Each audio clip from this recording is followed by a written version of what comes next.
All right. Fire them up.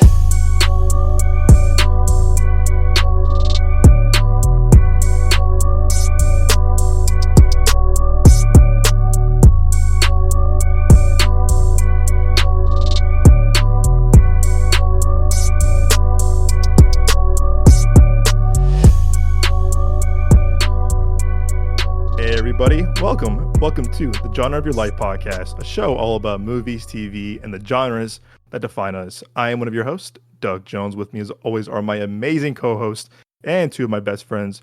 First off, we have the one, the only, the wonderful, it's Mr. Nick Johnson. How are you today, my good sir? Man, I'm doing pretty gosh darn good today. How are you doing? I'm doing good, my boy. I'm back with my two of my best friends. We have a fun show. I can't wait to hear your Madam Web review. It's going to be a good show, my friend. I feel it in my loins. Hell and, yeah. and next up on the list, straight out of Chi-Town, get this man a job, everybody. It's the one, the only. It is Mr. Joel Kindlen. How are you today, my good sir? Hey, I'm alive. I'm dead, man. I'm manifesting you getting a job with the power of the podcast. Thank you. I'm trying to get this man a job. Get this man a job. What's that line, Nick, from John Wick 2? And somebody, please get this man a gun. There you go. Yeah. There we go. But and of course, you all are here. Welcome back to the show. If you're joining us for the first time, welcome to the Genre of Your Life podcast. If you're returning, welcome back. Glad you stuck with us for another week of movie rambling and movie kind of talk and commentary. As always, guys, you can find the show on Spotify, Apple Podcasts, Google Podcasts, Amazon Music, YouTube, as well as YouTube Music. We also have a full audio show on our YouTube page, youtube.com/Midway Avenue Productions. Whether you're on Spotify, Apple Podcasts, Amazon, or YouTube, follow, subscribe, hit that like button, hit that review button. Please give us a review and rating. We want to hear from you guys. Your feedback means to roll to us. Again, positive, negative, neutral, or just saying hello. Please, we all appreciate the kind words that we've heard from you all via YouTube or TikTok or even our Apple Podcast page. So a bunch of you all kind of review and comment on the show, which means a lot to us, guys. Seriously, the more feedback we get from you all helps the show grow and continue to succeed. So thank you guys so much for your ongoing support. It means the world to us. And don't forget, it's still in our link tree in our bio of our Instagram. I believe they're still having Dune 2 advanced screening tickets nationwide via WB and IMAX. So look out for that. And if you're going to the Arizona screening of that on the 25th, I believe, at AZ Mills IMAX, you see me and Nick, say hello. We're friendly. We'll say hi to you, and we can't wait to see Dune 2 with you all. But seriously, guys, thank you so much for your ongoing support. It truly does mean the world to us. Alrighty, boys. We got a fun show to talk about. We got a lot of trailers to talk about. Deadpool and Wolverine. We can talk about the Fantastic Four casting. But more importantly, only one of us has seen apparently the box office hit of 2024, which is Madam Web, and that is you, Nick Johnson, my friend. You have seen apparently the movie that people are saying is better than Morbius, a movie that has a 10% on Rotten Tomatoes. Nick, my friend, you saw Madam Web. How was it? Well, my goodness gracious, I do not know if I can necessarily say it is better than Morbius upon having seen it, Douglas. But what I can say is there were elements I enjoyed for sure. Okay. And there were certain elements that I particularly, shall we say, did not enjoy, if you will. So the stuff that I enjoyed about the movie, the action scenes, the fight scenes, those were pretty cool, but it felt like they were like cut short. Some of the CGI, like it's obvious that it's CGI, but it was creative, like how they did it. And it was a couple of like surprising scenes. They went in a certain direction I did not particularly expect, but it was pretty cool what they did.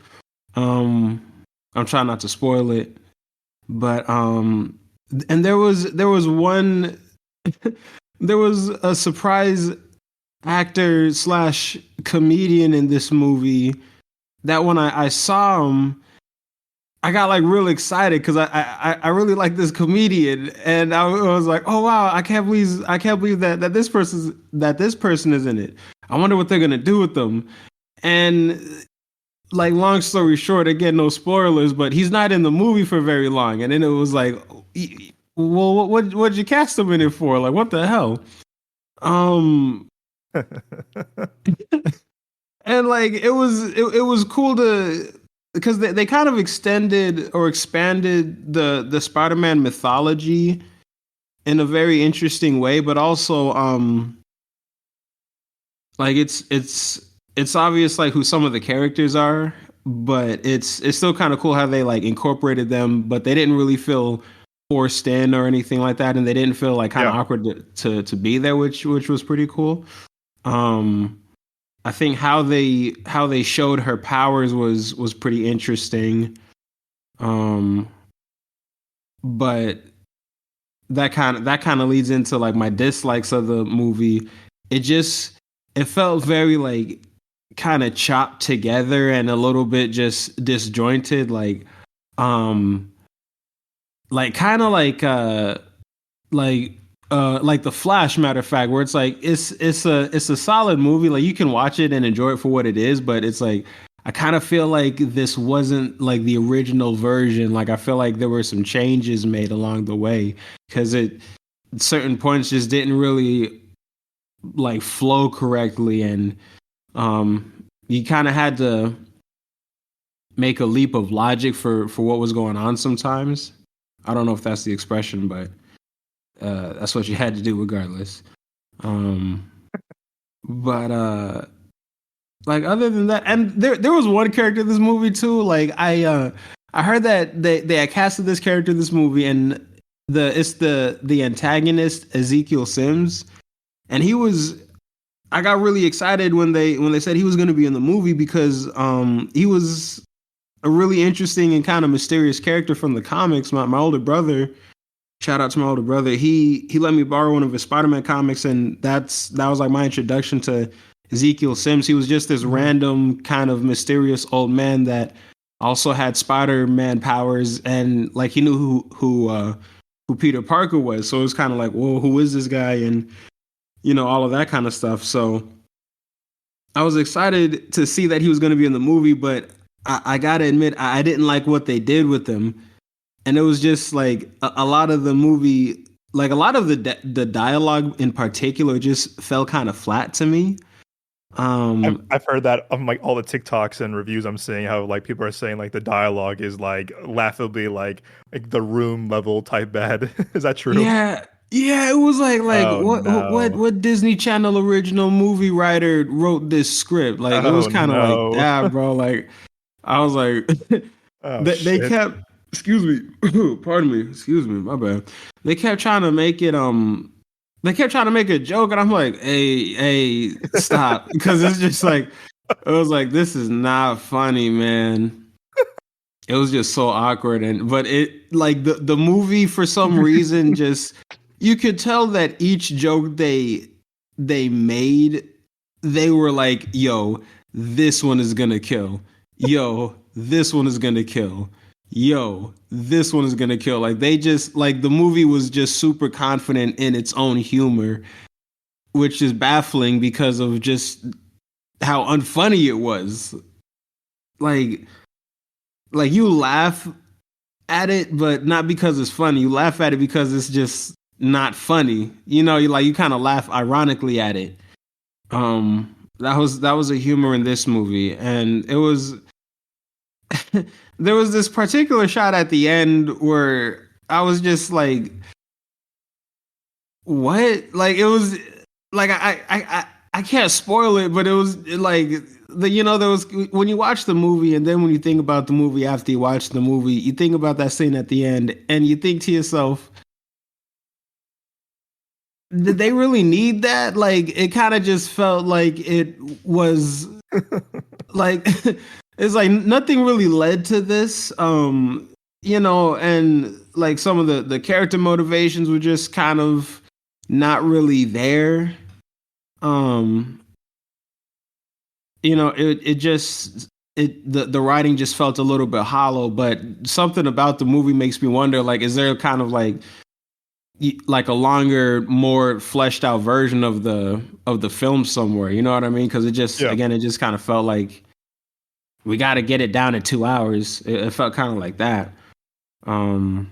But you know, I gotta say I did have fun watching it. Partly because of the company that I was with while I was watching it. That might have lightened my mood. Shout out. But you know, like it was like overall I'd probably give it like a C. Wow. I feel like that's probably the most generous review I've heard so far. I mean, a C is pretty low for me. True. Bars. True. True. Yeah, True. but it was kind of like it's cool for what it is, but like just the writing for sure was like, yo man, shut the fuck up. Like it was like, who talks like this? Oh no. Oh, and like no. this isn't a spoiler, but the movie is supposed to take place in 2003, and it's like a whole various amount of reasons, but it's supposed to take place in 2003, and this isn't a spoiler because they showed it in the trailer. That scene on the subway where he's like, "Man, New York is crazy this time of year." Whatever he says, he's holding a PSP, a PlayStation Portable. Now, correct me if I'm wrong. Were there PlayStation Portables in 2003? Were there PSPs in 2003? No. Exactly. 05. Exactly, which goes to show that this whole 2003 shit was some last minute bullshit. Yeah. You know what that is? That's them putting fucking their own product placement in their own movies because, you know, Sony. PlayStation, the PSP was announced in 2003, but it came out in 2005. Yeah. This motherfucker had a PSP on the gosh darn subway station in 2003 New York. Yeah, no, that's fucking weird. Well, it's like what the fuck? It's like the Tupac movie, the All Eyes on Me. Someone has an iPhone in the crowd. You're like, okay, come on now, right? It's 90 whatever year it was. The Tupac movie. No, I call cap on that. I watched that movie. I didn't see no iPhone nowhere. I swear I saw it, bro. In high school, everybody was like, "No, Nick, there's a cell phone in the movie." I swear I see it. I was like, man, that's kind of like. I went to Google Images. I'm like, where's the fucking cell phone scene? I went to like YouTube, like, where's the fucking cell phone scene? Like everyone's telling me. So like I couldn't find it anywhere, and then I was finally able to rent it, and I'm watching the movie. And I'm like, okay, there's no cell phone scene. Like, I must be missing something. I didn't see no cell phone scene. I missed it too. Maybe then. I swear I saw something. I swear I saw it. I swear. But maybe you also gotta realize that when people put out DVDs, they sometimes take out mistakes like that. Yeah, but yeah, I swear I thought I saw. I swear I thought I saw it. But I was looking too. Yeah, I gotta give. Yeah, I gotta put another. I get here. I feel like, Nick, Joel. You're definitely right. They definitely edit stuff out. But also, I tell you what, Nick has a good eye for a lot of things in shows and movies. I'm like, oh shit, I didn't see that myself. And so are you. You're good at that. You're very good at that too. But yeah, like what's it called? Game of Thrones and the fucking Starbucks coffee cup. Yeah, that was a big one. I remember someone said that Jamie Foxx was wearing like Jordans in like that Robin Hood movie, and that was just like it was just like the costume how it looked. I never watched it. Oh, neither have I. But some people were saying no, that was debunked. But all right, Nick, maybe you're right. Maybe it wasn't iPhone, but I thought I saw one. On there. I swear, I thought I saw one. But oh man, but damn, they legit had a PSP for 2003, huh? Sony, you ain't slick. Damn. So what? Okay, so. I'm asking you this too because we haven't seen it yet. Only you. What was the audience? What was the audience like? Was it a full house? Was it like not a lot of people? Like what was the vibe overall? Man, it was because me and my company we sat in the back and it was 2 people way in the front, and then like 3 seats down from us. It was a family with like 3 kids, and they was all crying for the whole movie. Oh no! Yeah, so it was kind of like, damn. But so you know, nonetheless, it was all right. to say the least. The crowd was cool for what it was. I texted you this on Monday, Nick. Was I came home from my bowling league, and people were legit breaking embargo of how bad it was because the embargo didn't lift until like I think Tuesday afternoon, morning. And when a movie has an embargo lifted the day before, or when an embargo lifts day before a movie or day of a movie, never good sign. Never good sign. If a movie embargo lifts like a week or two before or like 2 days prior, it means has kind of like the studio believes in the movie. But day or two before, not so much. But people were legit breaking embargo after the premiere and the screenings on Monday. And I follow a lot of critics out here in Phoenix, obviously, and I didn't see any Phoenix critics go to that movie or like review about it. I was like, did AZ not get the screening? But like, I guess it was so bad that they didn't want to talk about it. Damn. But it was surprising that how many people were breaking embargo just because of how bad it was. And I was like, damn, because I was like, I kind of had hope. I was like, you know what? Because the trailers did intrigue me. And I probably will go see it with my Regal pass, living next to a Regal theater. Like, I'm just for the hell of it. But I was talking to Joe about this earlier today too. What confuses me too is that none of the normal Spider-Man movie people produced Madam Web. Like, Avi Arad is always producing Spider-Man movies that aren't Marvel stuff. Amy Pascal is always producing something that isn't that isn't really Marvel, mostly Spider-Man, Sony stuff. And I was like, they don't have any Spider-Man people producer wise, behind the scenes team produced this one. It was Lorenzo Di Ventura produced this one, and Lorenzo, he's been, I mean, where do I begin? This guy has produced like all like the biggest blockbusters, like literally ever, from like Transformers, G.I. Joe, The Meg, Snake Eyes, that too well, Maze Runner, like a lot. He produced like Red, like he's produced a lot of. He's a pretty big. He produced Four Brothers, great movie. Constantine, he produced. This dude has a this dude has a great resume in terms of like not quality, but like in terms of like the big blockbuster stuff. But I was like, why hasn't Amy Pascal or Avi Arad produced one when they usually produce everything Spider-Man related in the Sony universe? And I was like, okay, it's kind of weird. But what we talked about right before we hopped on the show too is that we all talked about this earlier, was that the guys who wrote this movie are the guys who wrote Morbius. And you said, and you were saying that you heard that they wrote it right after Morbius, correct?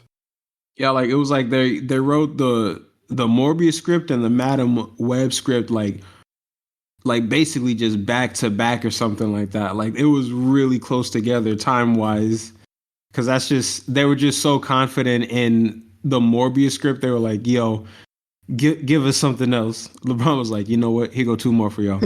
But they were like, we need another script. It was the Morbius one was just so good, and it was a. Go ahead. Sorry, go ahead. Keep going.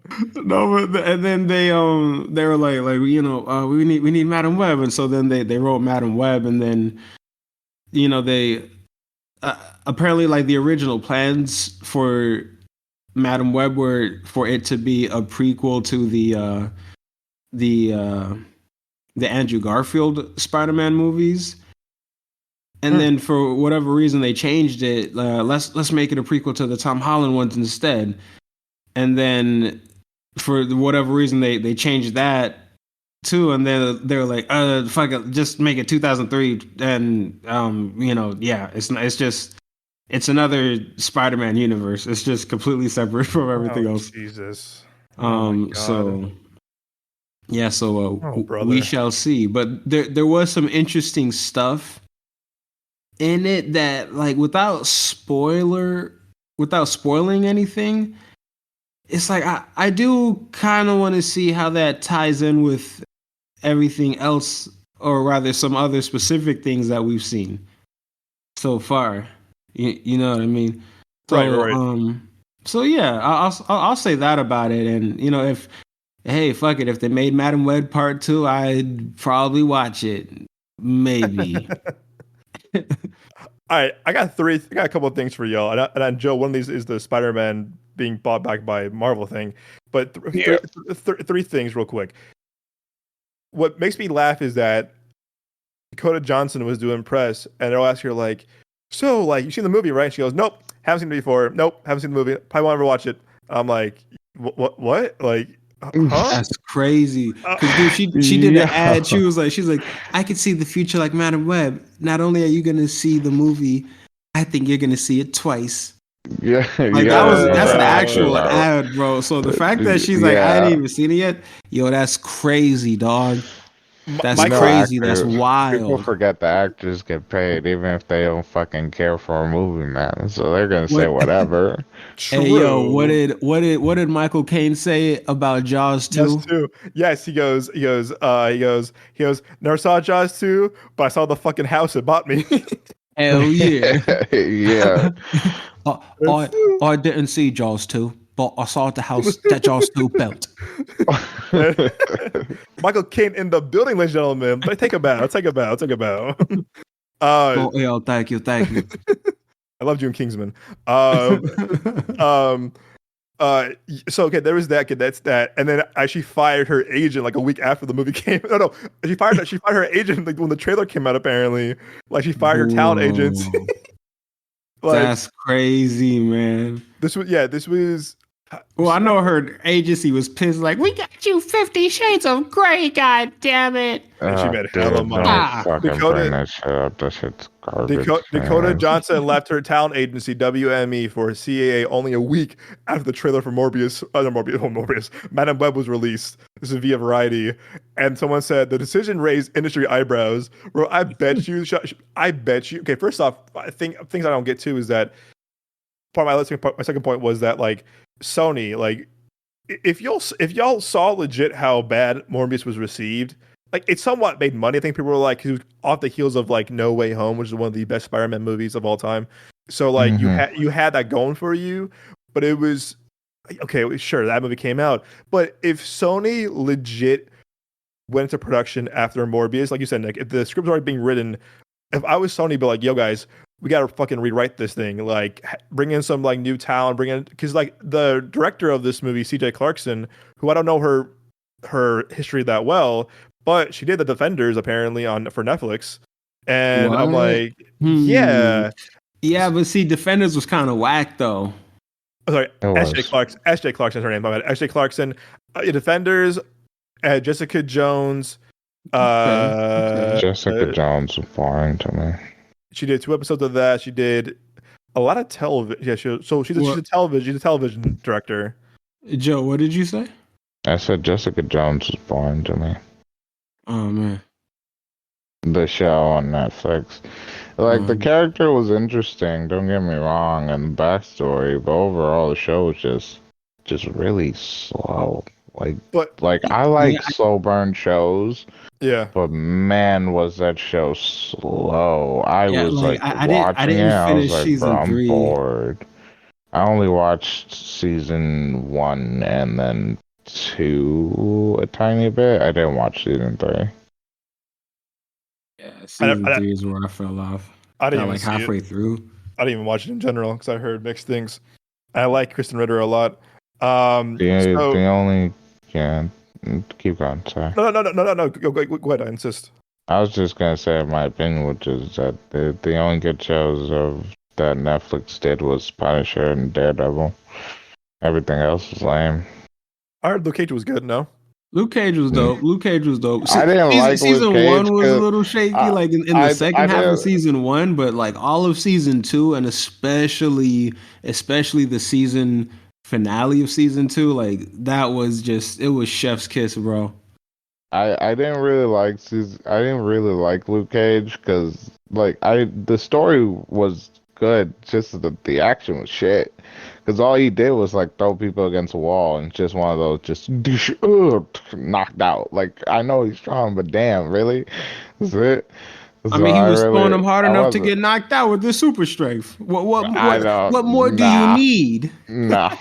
Nigga, motherfuckers hitting drywall and getting knocked the fuck out without even going through it. I'm It good. must not have been drywall then, especially if we super strong. You just making up Right, excuses, Joe. those flexible ass walls. Okay. Nah, Cal, you just hating, bro. You just hating for some reason. I You just love hating Luke for some Cage. reason. You just I watching it love wrong, Luke man. Cage. You just I ain't love looking at it Luke right. Cage. I love Luke Cage's Nah, that's Cal. How you character. gonna say that? You was just hating on him. I hate the fucking show. But you was talking about The Luke Cage action was specifically. You shit. was talking about specifically about Luke The Cage's show actions. was yeah. The show was shit, Oh, but you're the cracking character me is up. great. Nah, that's cap. That's cap. The show wasn't shit. Your eyesight The is actor shit. was fantastic as well. I do like him. He's great. In Oh my god. Seven, Morgan Freeman, when Joe Tier comment about the actor, he was like, "For once, you and I are in total agreement." All right, so okay, again, the writers of that, and it's fine. Joel Smith's TikTok today, it was like this guy was saying, check your writers first, guys. It was like these guys wrote Morbius. Again, they wrote Gods of Egypt, Last Witch Hunter, and what was the other one? Power Rangers, the Power The Rangers only reboot. good one they did Power was Rangers was Dracula good. Untold and Power Rangers, and I am, an odd man out for Dracula. But Power Rangers, people really low key liked it. I think what fucked the movie up was just probably was it the I don't think it was the enemy. I think it was the CGI probably Of at Power best. Rangers. Yeah. Yeah, I saw Power Rangers in college with like Moses and a few other people at the time, and to me, I was like, it didn't do anything for me. I was like, it was whatever. I But I did. I grew up on Power Rangers. I didn't think they did that bad at first, but then I watched it again. I was like, no, I really like it.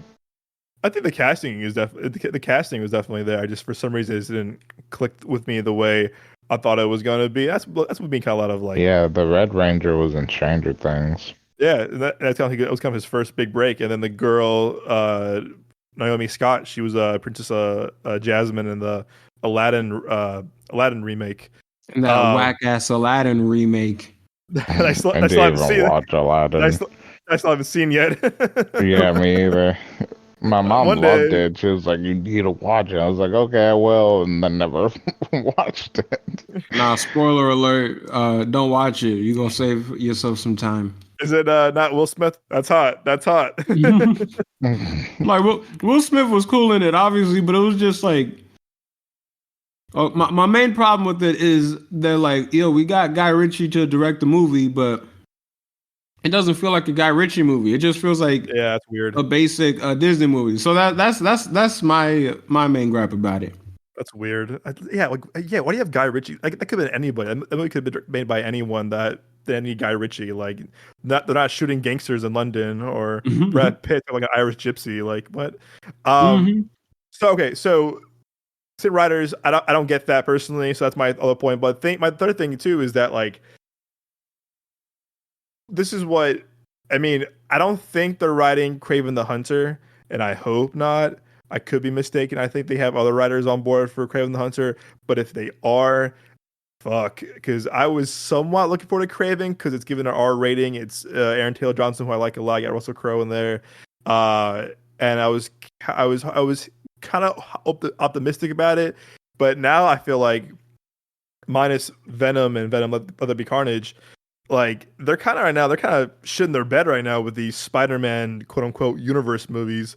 Because again, I'm gonna spoil this movie because it's been 2 years. The ending of Morbius makes no goddamn sense, and because there's no way in hell that you're gonna use the Ripple from No Way Home to transport fucking Michael Keaton as Vulture in there. That made literally no sense. And what I remember too was that I was in LA at the time, and Nick, you texted me the trailer to Morbius, and I was like, "Oh, this looks pretty cool actually," because they had the Spider-Man Tobey Maguire mural, like murderer, whatever. And we're like, okay, cool. They had like the Spider-Man, like the Daily Bugle like logo from like the Tobey Maguire movies. And then the director was like, No, that wasn't the movie. What are you talking about? Like trying to like deny it, bro? I'm like, okay, bro, don't fucking gaslight us. Like we saw in the trailer, you idiot. Like, come on now, bro. Like whatever. And that movie to me got fucked because COVID and then delays of all these movies and No Way Home coming out before it, whatever. Like that movie got screwed over like a lot. However, I don't think there was a good movie really there to begin with. However, I do think that if the movie came out the way it was supposed to before Spider-Man, maybe. But I don't know because again, there's all that tease they had of like, oh, Spider-Man's this, whatever, blah, blah, blah. But like there was like no mention of Spider-Man at all to the end to that stupid post-credit scene with Michael Keaton. I don't know, man. That movie's a fucking mess. But Craven definitely worries me because if it's gonna be like these two, again, I haven't seen Madam Web yet. I'll see it for myself. I'll have my own opinion. But like, if it's gonna be like from what I'm hearing from you and other people, and like Morbius, that worries me. But I don't know. I hope not. But again, what makes me confused is that why are the Spider-Man people responsible at Sony are producing Craven the Hunter, but they didn't produce Madam Web? Like, what was the disconnect there? I'm kind of like struggling to find out like why did they skip producing Madam Web? Was that bad of a script? Was that bad of a movie? It just to me, I'm like, wouldn't you want to, like, again, Avi Arad not producing a Spider-Man related movie? It baffles me. That's kind of wild. Baffles me wild. Because anything not MCU, he's a part of. Fantastic Four, Ghost Rider, this Spider-Verse, Venom movies, and I'm like, yeah, like why? I don't know. It's to me, but I'm hoping that we're wrong. I'm wrong about Craven the Hunter. But the big thing is that what I'll bring up, I think we all can agree on this too. Well, I don't have to agree on this. I definitely don't think this is the right move. Is that people are saying this is why Disney should buy Spider-Man from Sony? No. I do not want Sony. I don't want Disney buying Spider-Man at all. They already have the theme park, merchandise for him. I do not see Sony selling the rights to Spider-Man and Miles Morales, all that stuff. But if they do, I'm gonna be so pissed. Joe, we were talking about this kind of today earlier on a voice message, whatever. I mean, I agree. Fuck that. Like, we do not want them buying it. Here's the thing. People really need to hop off Disney's fucking dick, because Disney as a fucking company has shown us so many times that they are going to fail. And they're not going to do well with a lot of projects. Because at this point, Sony's Marvel movies and shows are failing. No one fucking cares. No one really likes them. They're all done.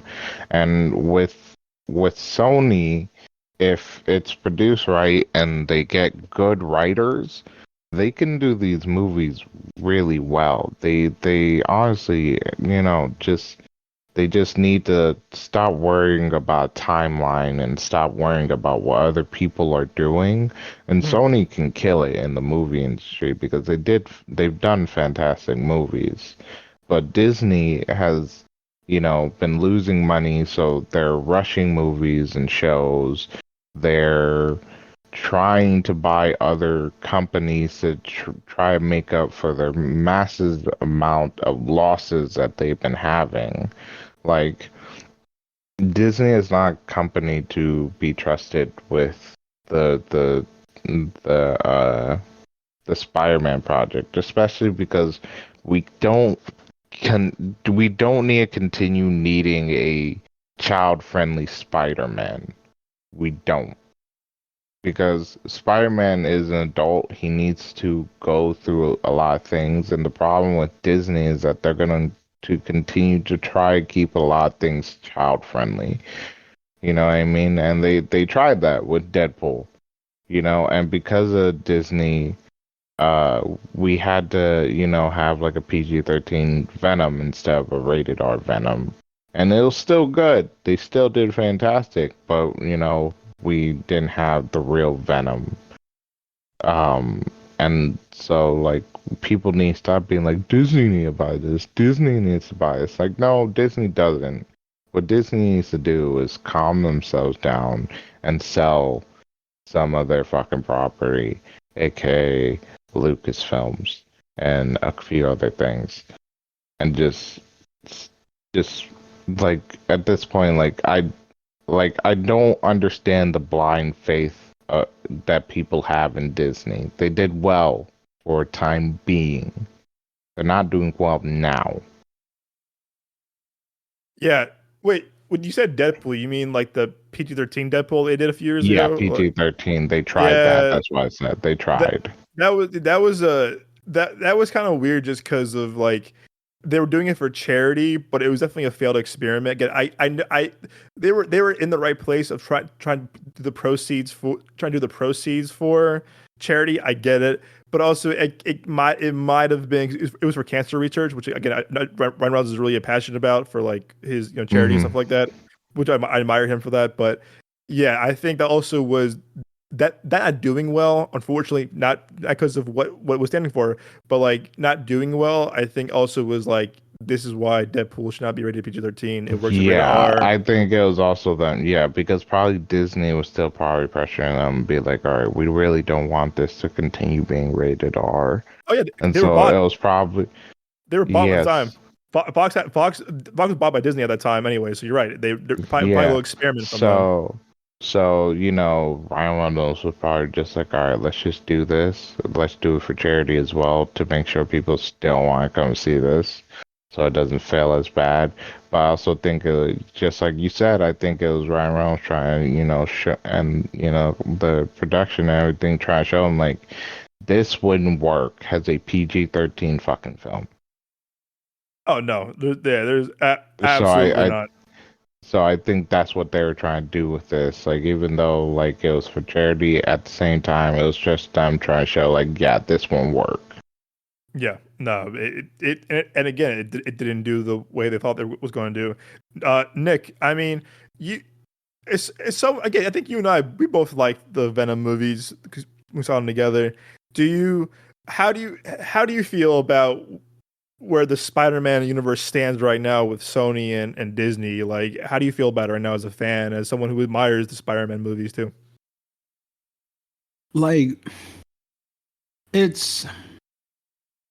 don't know. It just feels kind of scattered because you got the Tom Holland movies, the Andrew Garfield movies, the Raimi movies, excuse me, and then you got like the Sony the Spider-Verse movies.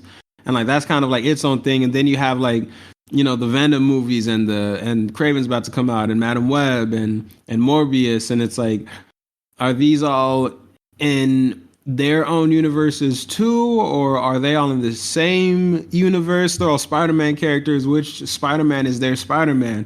It just feels kind of like disjointed. Like they're kind of doing a lot.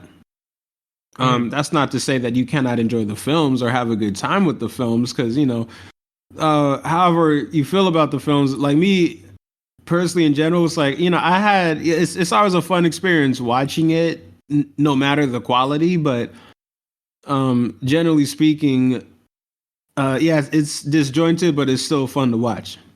Yeah. Do you with Craven coming out, does these last two Spider-Man universe movies worry you about the quality of Craven?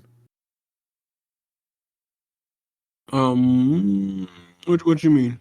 So like seeing how poorly Morbius came out to be and Madam Web not being it, does that worry you about Craven? Like this could be the same kind of level as like these two movies? Almost certainly. I knew right from the trailer this movie was gonna be on some other type of shit. Because bro, like, well, first off, spoilers if you have not seen the trailer yet. But like, I'm watching this trailer. Y'all got this motherfucking like big ass, look like y'all injected steroids into him, like lion, just kind of like around there, and like everyone's kind of like surrounding it.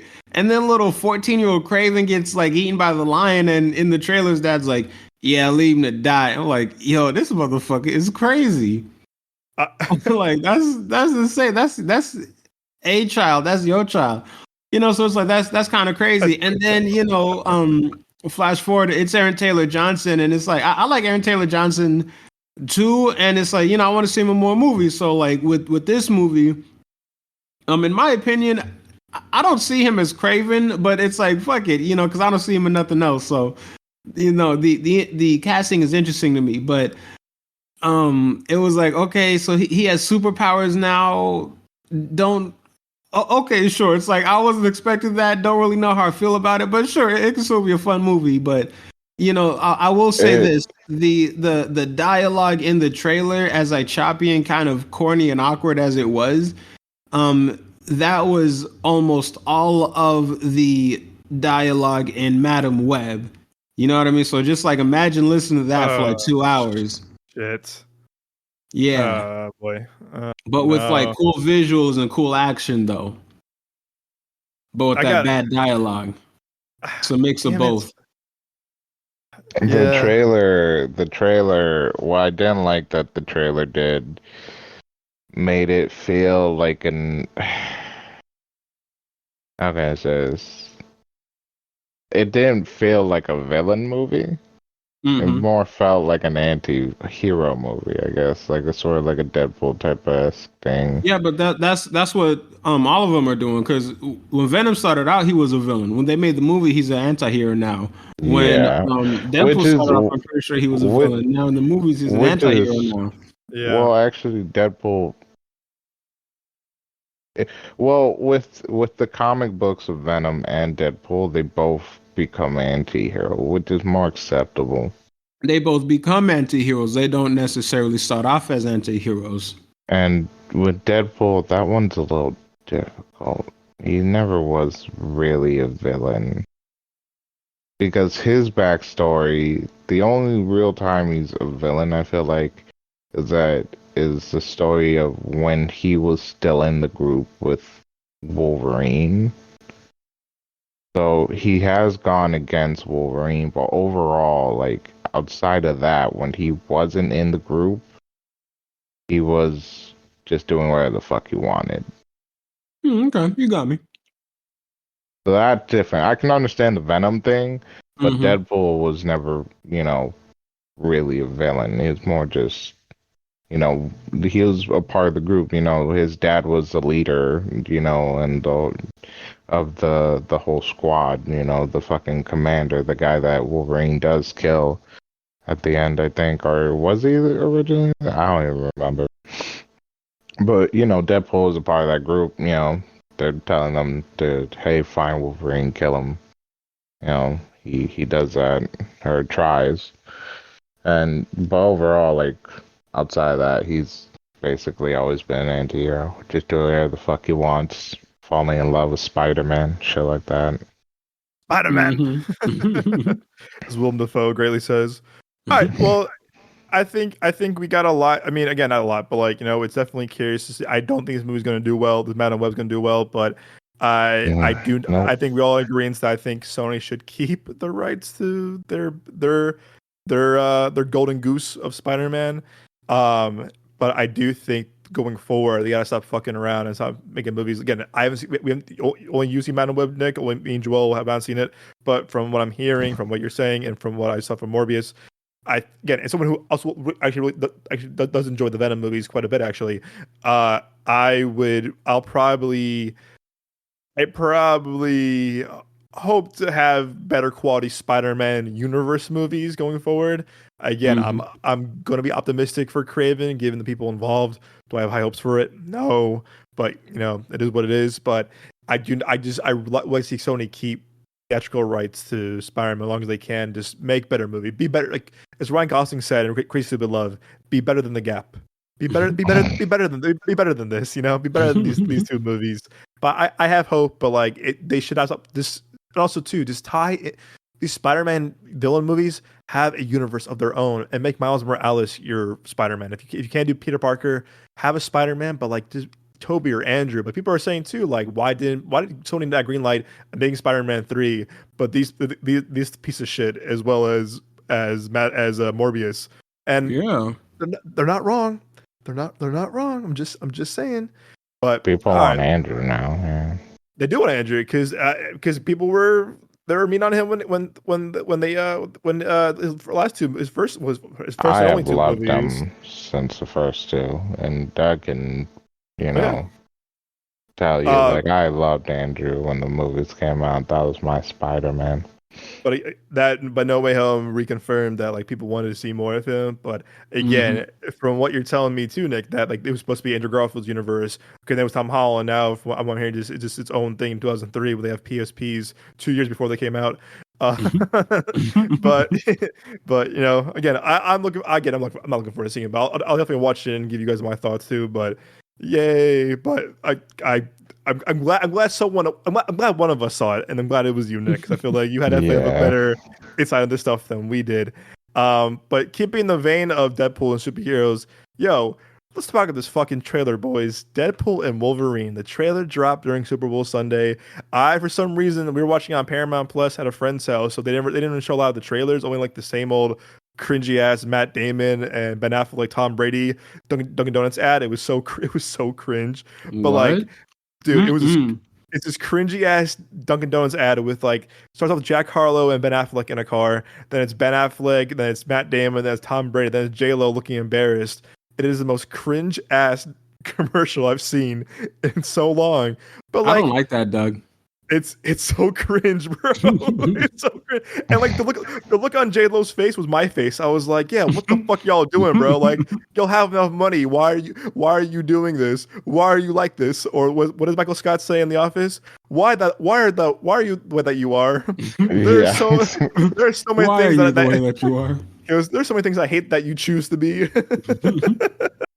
That's what I felt. And I was like, oh god. But like people online talking about like, oh yeah, Deadpool trailer dropped, Wicked trailer dropped, Quiet Place trailer, and Twisters dropped. And I was like, man, we didn't get shit for on the stream. But I digress. Deadpool and Wolverine, a movie that I think all three of us are fucking hyped for. I The cannot wait. bro, July 26th cannot come soon enough.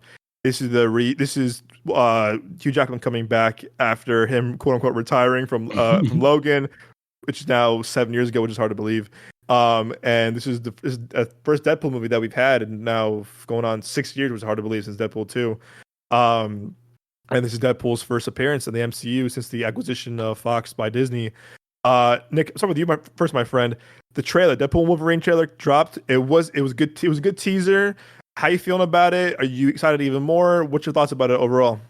I'm super excited for it. I'm excited to see how they integrate him into the MCU. Mhm. I heard theories like, is the MCU gonna at some point be like rebooted and it's kind of like told in some way, like from his perspective? Like some people are saying he's like a Nexus being because he's aware that like it's all just like some cinematic universe and like he can break the fourth wall and all of that kind of stuff. But um regardless, it was like all the Easter eggs were cool. Like they had the TVA in it, and that's from the Loki show. And especially after how Loki season 2 ended, like I'm kind of curious, like what's going on with the TVA at this point in time? Like is Loki gonna like what MCU characters is Loki gonna meet and stuff like that.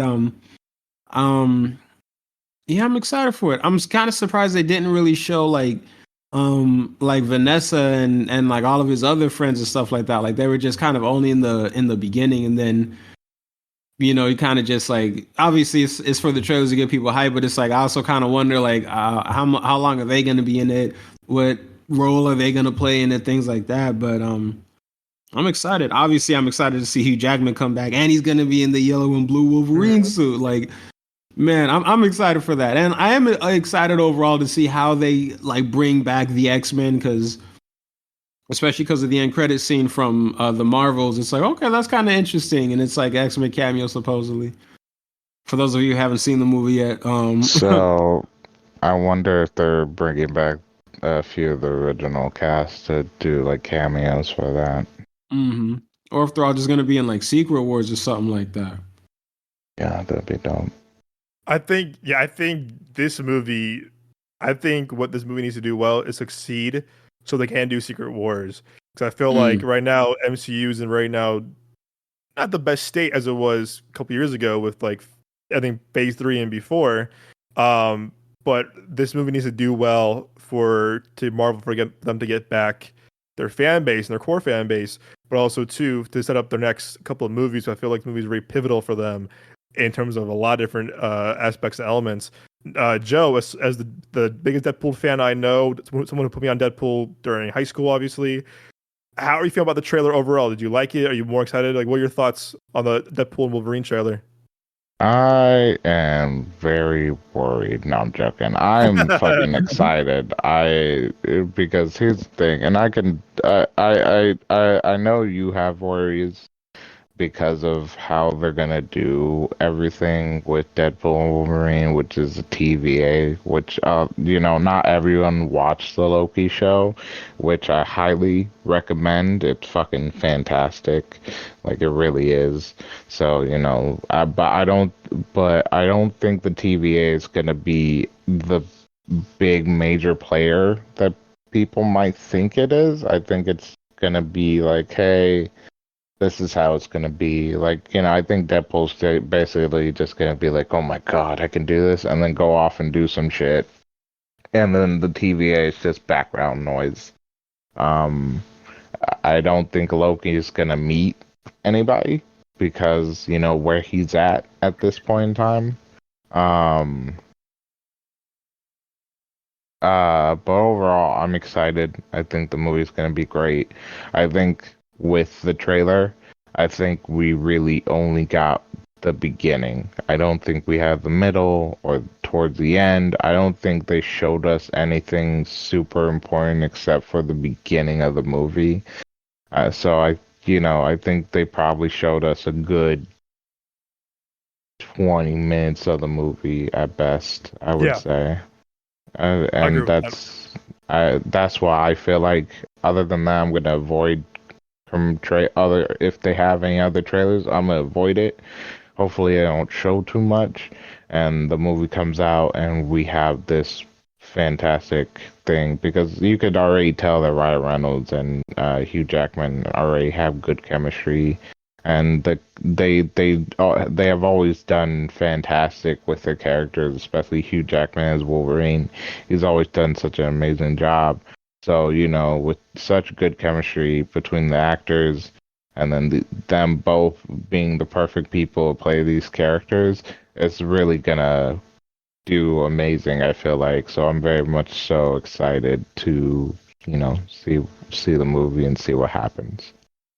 Yeah, I both of you guys, I could not agree more on everything you guys said. I'm hyped for it. I love the first Deadpool movies a lot. I love Ryan Reynolds. I love Hugh Jackman. And I'm just glad we're seeing a true Wolverine Deadpool movie together, because I feel like we got robbed of that in Origins of how shitty that movie is. It's so bad. Oh yeah, it was so bad. But also too, it was like when Logan came out, I was like, damn, how much I love Logan. I love Deadpool. I was like, damn, we never got to see him together. And so I am really glad that Hugh Jackman, for a while, he was like, nope, I love Ryan, but I'll never do it again. And so I give a lot of props to Ryan Reynolds and probably Kevin Feige too, saying, hey man, just one more. We got one more for you, and this is the way to do it. The pegging joke cracked me up. He goes, whoa. He goes, hey, pegging it to me, friendo, but it is for Disney, the fucking fourth wall break to the camera. So it's so good. But yeah, this to me was a perfect trailer in terms of teasing of like, they didn't show us too much. We barely saw Hugh Jackman. The cling of the claws was awesome. And I like the scene where he's looking at the different scenes from the Avengers movies. But yeah, this is all I need to see. I'm good. I'm already sold in the fucking set photos, like the 20th Century Fox logo, falling in the background, whatever. Like, I was sold by that. I was sold by the set photos, the costume, everything. Like, I'm sold. Sean Levy, who I really admire as a filmmaker, is doing this. I'm like, cool. You do not need to sell me anymore.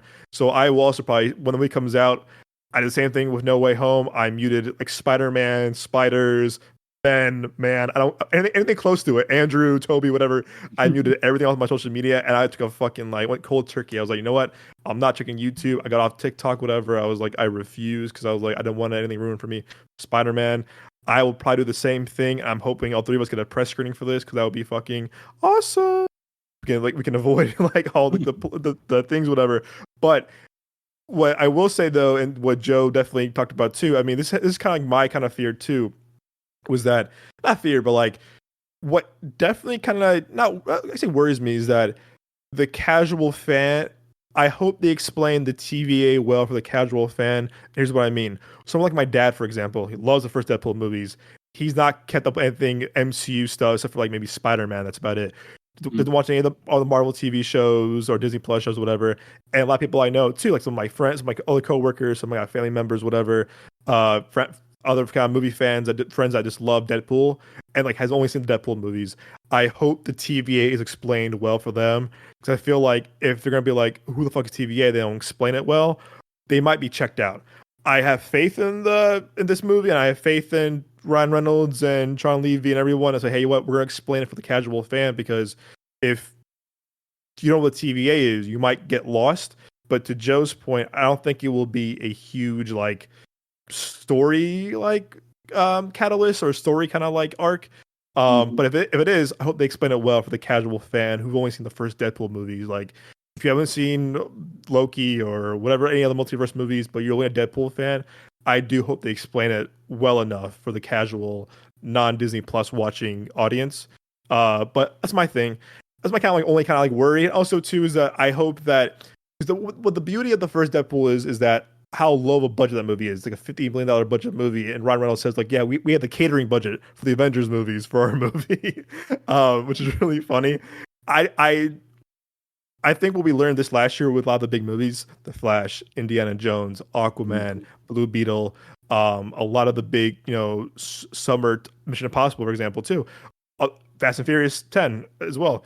A lot of these big, like tentpole, like big budget movies this past summer did not make their money back, and a lot of them cost a lot to make, plus marketing, distribution, budgets, whatever.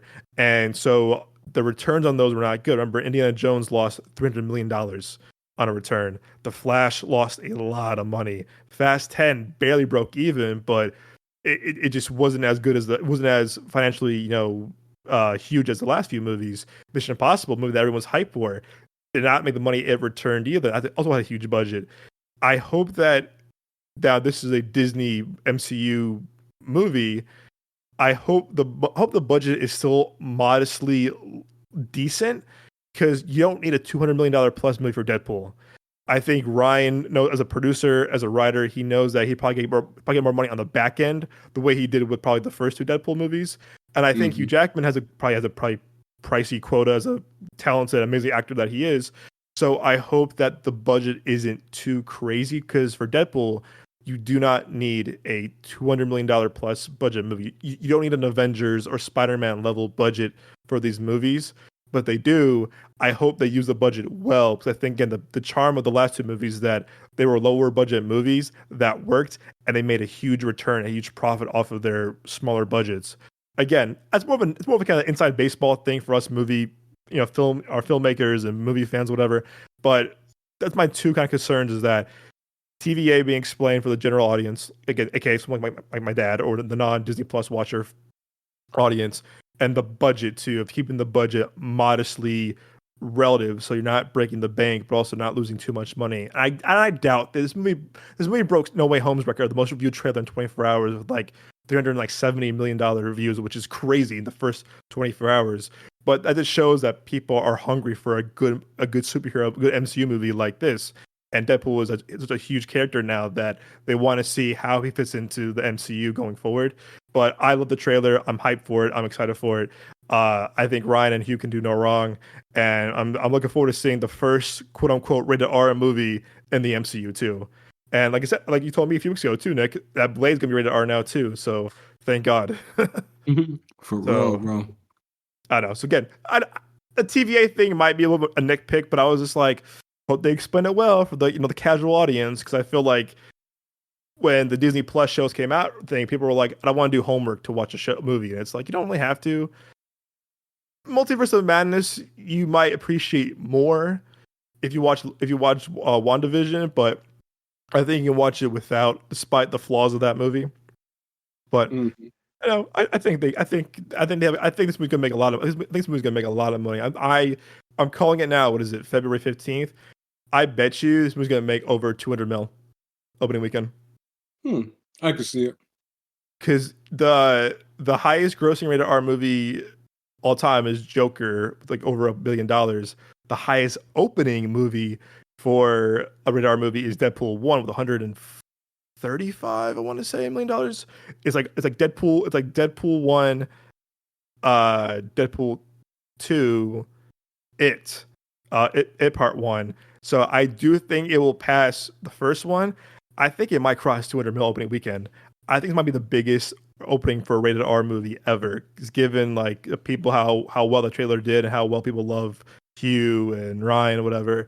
Again, could be a little too optimistic right there, but I got faith it will help the box office out for sure. But I'm looking forward to it. Another thing I want to talk about too is that another trailer drop that I thought was really good was the Quiet Place Day 1 trailer. Did you guys see this trailer last week? Yes, I think I did, saw and I'm the excited. TV spots for it. I didn't see the full on trailer though. I did. I saw it. Shit, I was so fucking Was it good? excited. This looks awesome, dude, Nick. This looks it awesome. looks dope, and they don't show too much either. No, they don't. I'm excited. Now, was that Jimon Hansu in the trailer? Yes, thank you. Yes, I'ma thank you. That you guys have been talking. I'm gonna see it about. day one. I'm gonna see it day one. I'm gonna see it before the movie comes out. And remember, if no one's seen Quiet Place 2 in a long time, he was in A Quiet Place 2 in the scene at the end with Cillian Murphy, the scene on the little island, kind of like away from the monsters. Okay, sorry, it's been. I remember he was in the trailer for that. Yeah, it's been 3 years. I won't spoil anything, but like he's gonna be the kind of connective tissue. Because again, he was in part 2, and we saw him in part 1. I was like, "Oh shit!" That's how that's probably how we understand his character. Because he was in it for a little bit, but like there was nothing more to him to explore. And I'm glad they put him in this one because it's not focusing on the Abbotts play, Emily Blunt, John Krasinski, and those kids. This is like this is New York City. This is Lupita Nyong'o, amazing, Oscar-winning actress. Joseph Quinn, who we'll talk about a little bit for Fantastic Four. And obviously Eddie from Stranger Things. This trailer gave me goosebumps because I was like, "Holy shit!" The scene a scene in the trailer where like they're walking in Times Square, or whatever, and they all come down. Come down and start eating everybody. I was like, "Holy shit!" I was like, "Whoa!" I mean, Joe, you're a Quiet Place fanatic more than I am. Someone's not the first one before us. How excited did the trailer get you? What are you looking forward to most about this movie? What I'm looking forward to is it's that the setting is in a city. So we already saw what happened in the second one with the flashbacks in the small town and how the small town was affected in the first movie. But, with movies like this, in your mind you're wondering like, did this happen like in other places, and how did it happen? How did it affect?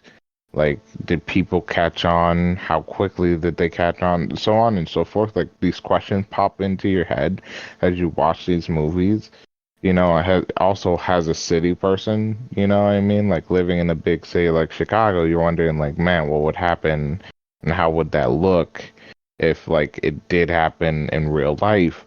So I'm excited to see what happens in a big city with a mass amount of population, you know what I mean? And like how the people who figure out like how they're gonna survive go through such ordeals, and how they're gonna get out of a situation, because in a thing like that you don't want to be in a fucking city at all. That is the last thing you want to fucking do. So, you already know that these people are going to be like, we got to get the fuck out of here. Like, every fucking movie in any city, they're being like, we got to leave the city. Every fucking movie. If there's any, like, type of thing like this, they're all like, we got to fucking leave. So, you already know that it's not only going to be about survival. It's going to be about them trying to figure out what's happening while also trying to stay as quiet as possible and get the fuck out of the city. So I'm excited. I'm super excited. I once I saw the trailer, I was like, oh my god, because with the trailer they started from the first movie, went a bit forward to the second movie, and then they had the countdown go all the way to the first day. So, day one, ground zero type shit, which I'm super just fucking hyped about. I fucking love these movies. They're just so creative, so intriguing. I really fucking like it. I'm excited. Oh, I'm hyped. You can't say anything better. As someone who I like the first one a lot, but I like part two a lot more than the first one. I don't know why part two worked for me a lot more. But this one got me excited because again, the city aspect, Peter Wong and Joseph Quinn involved. Dramon Hansu obviously is involved too. Again, he's the kind of the tie between the part two and this one. But that scene, that scene when they're in like the downtown area of New York, and they're just getting murked one by one. I was like, oh my god, I was in fear. I was like, yeah, where are they at? Where are they at? I was looking around. I was like, oh shit. But it again a great teaser. I don't see anything else. I'm good. I'm going to that movie too. I'm watching that movie. You have me sold already. And I like that. Krasinski he wrote it and produced it. He's the first one. He's not directing this one or part three. He's stepping away. He's writing and producing it. And the guy, oh my, what's his name? He made a very weird movie that I heard it was very odd. It's called Michael Sarnowski. He made a movie called Pig with Nicolas Cage. I heard it's very weird. Like very, very weird. But like everyone loves it. It's on Hulu.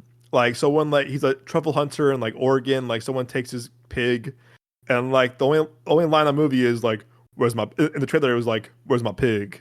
Like that's the only dialogue in the trailer, and I was like, huh? Oh, I've seen those trailers actually. I actually wanted to see that movie. I heard it's really good, but it's like really weird. Yeah, yeah. Sorry, Weird. the trailer's like intense, where you're just like, what the fuck? So, no, I'm excited.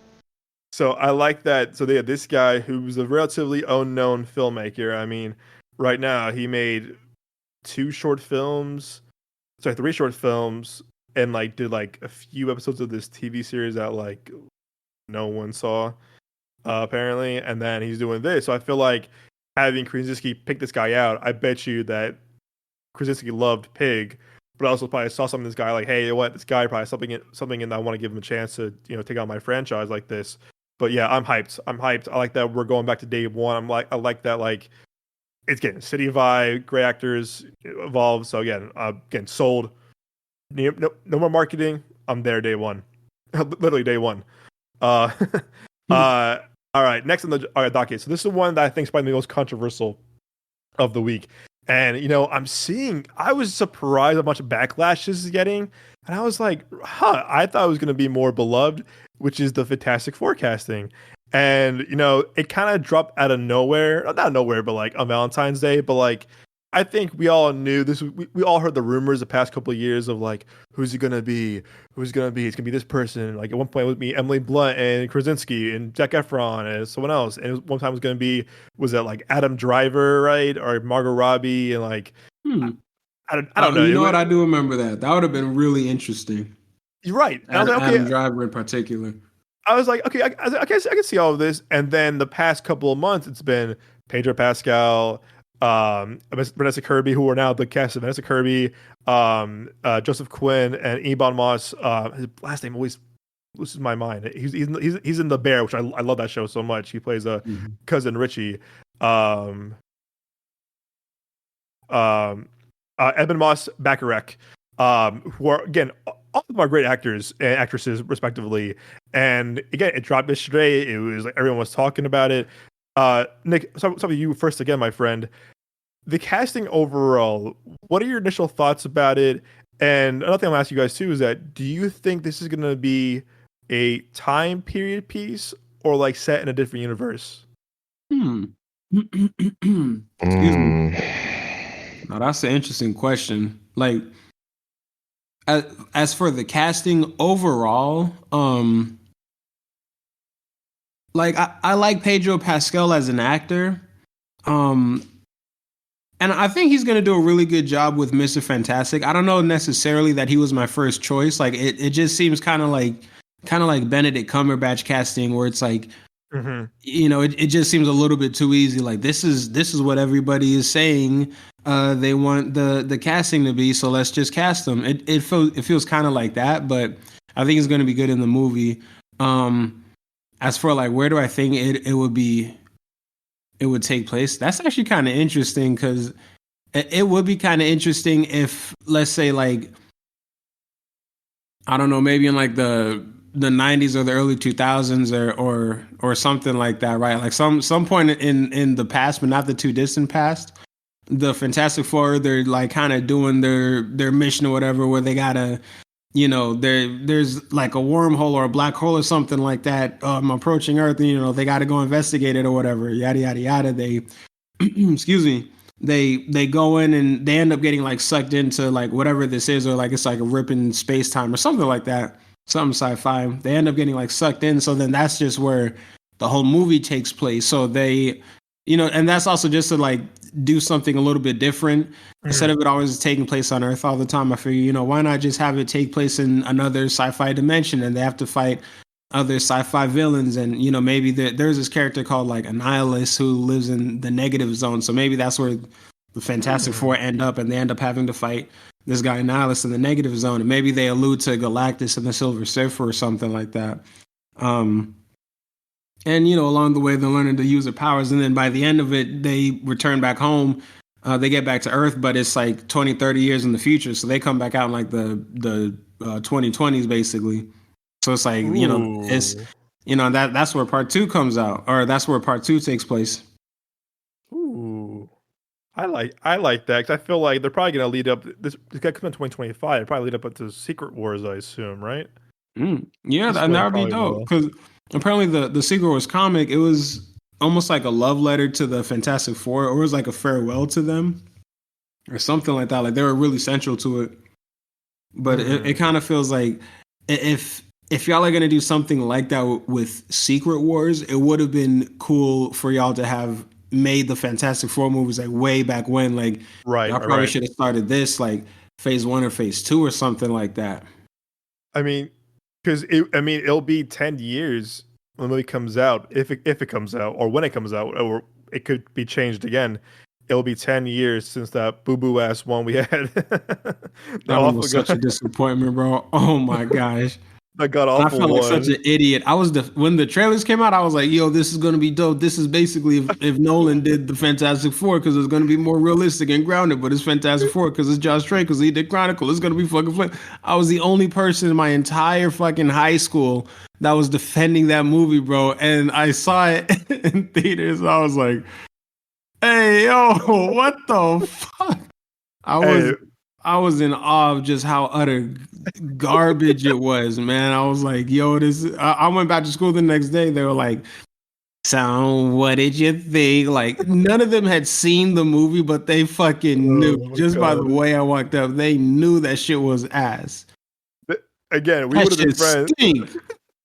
That would have been, we would have been friends. Because me and Joe were defending that movie too. We're like, people at school were like, no, fuck that movie. And me and Joe were like, no, y'all gonna be wrong, dude. They have a great casting, man. They have a good producer. Like, yeah, look, Matthew Vaughn produced that movie too, which is hard to believe. Like, isn't that get weird? Him to direct that Fantastic Four movie I just pitched. Dude, that would be, that's what. And you know what? Have the time period that they leave from, have that be the 60s, and then you get that like Matthew Vaughn kind of 60s vibe. Bro, I would have that. I think I talked about he was on our short list for him to do Fantastic Four. I'd be like, just do it right, just do it right. But he's very big on that, like how apparently he wasn't treated well on X-Men First Class. Like he was kind of like treated like an ass, and he was like, that's why he's like, you know what? That's why he makes all his movies now.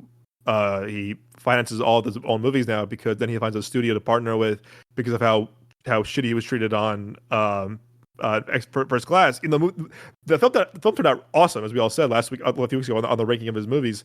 But like how he was treated really poorly on that movie, and how he was basically kind of kicked off for Days of Future Past because Bryan Singer wanted to come back, whatever, or they whatever, I don't, whatever the whole thing. But like, yes, I would have loved to see his version of Fantastic Four, given that he produced a boo boo ass one. Redemption, bruh. Redemption, bruh. Redemption, man, come back. Yeah, man, you owe us. You owe us, man. You owe us big for that piece of shit movie. Dude, that shit was god awful. You owe us something fantastic. That's the only time. That's the only. Oh my god damn it! You fucking Nick. That's the only time I've seen someone throw a shoe at a screen. That's the only time. It's like if we're the front row, and me and Joe talking whatever, and then me and Joe go like, "Is that a shoe?" Like someone threw a shoe, bro, to the screen. Like I swear to God, bro, like someone threw a fucking shoe to the screen. Like people were booing, bro. I've never been in a movie theater like before since 10 years ago, where people were booing. Also, someone threw a fucking whole ass shoe to the screen. All right, Joe. Damn. We talked about this kind of yesterday on our voice messages too. I know you had kind of some reserves and thoughts too. What are your overall thoughts on the casting itself? And do you think it might be a time period movie too? I'm not happy with the cast because the cast just seems like all over the fucking place. The guy that plays his cousin from The Bear, and please, for all of the people that are new to the show, I'm shit with names. So I don't know any. I don't see him voicing the Thing. It's gonna be weird. You know what I mean? Everyone sort of has their own like interpretation, their own sort of voice inside their head for the Thing, and I just don't see him being that voice. You know? And then Pedro Pascal, how old is Pedro at this point? I want to say he's like late 45, 48 maybe? 40, yeah, sounds about right. 48. I don't know. I don't see Pedro Pascal as Dr. Reed Richards. I don't see him as Dr. Reed Richards. It's going to be weird. It's going to be strange. You know what I mean? It feels like this is one of those castings where like an actor is so popular and so loved that they're just like, all right, let's put him here as well, like because he's doing great, and it's just like he doesn't fit. He doesn't fit.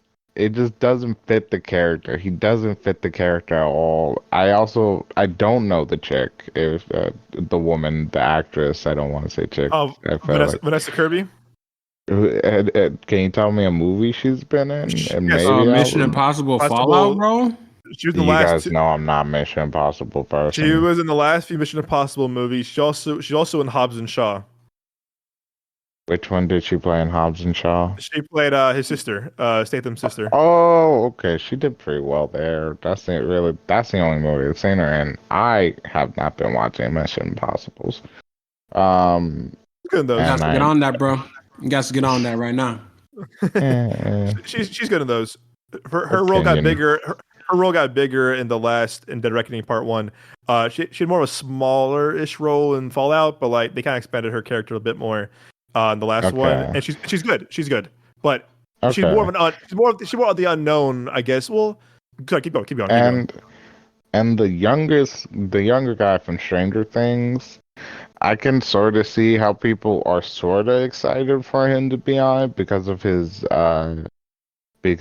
role in Stranger Things. But his character and Johnny they're very different. And I can see how people would feel like excited for it because he is a good actor. But the character he played in Stranger Things was this outcast, like, rock guy who was a nerd and didn't give a shit about people's opinions, while Johnny is a playboy. And, like, they're both chaotic, but chaotic in different ways. If that makes sense, you know what I mean? Like, you know, if you hang out with both these characters, you're going to get different experiences. So, you know, I don't know if he will do well being this guy who's a gigantic playboy and basically a man slut. I'm gonna just say that. I'm not gonna try to be educational here. Johnny's a man slut who is very childish, and that's his character. Watch my mouth. I don't give a fuck. That's his character. He sleeps around. He sleeps around. He does. He's a playboy.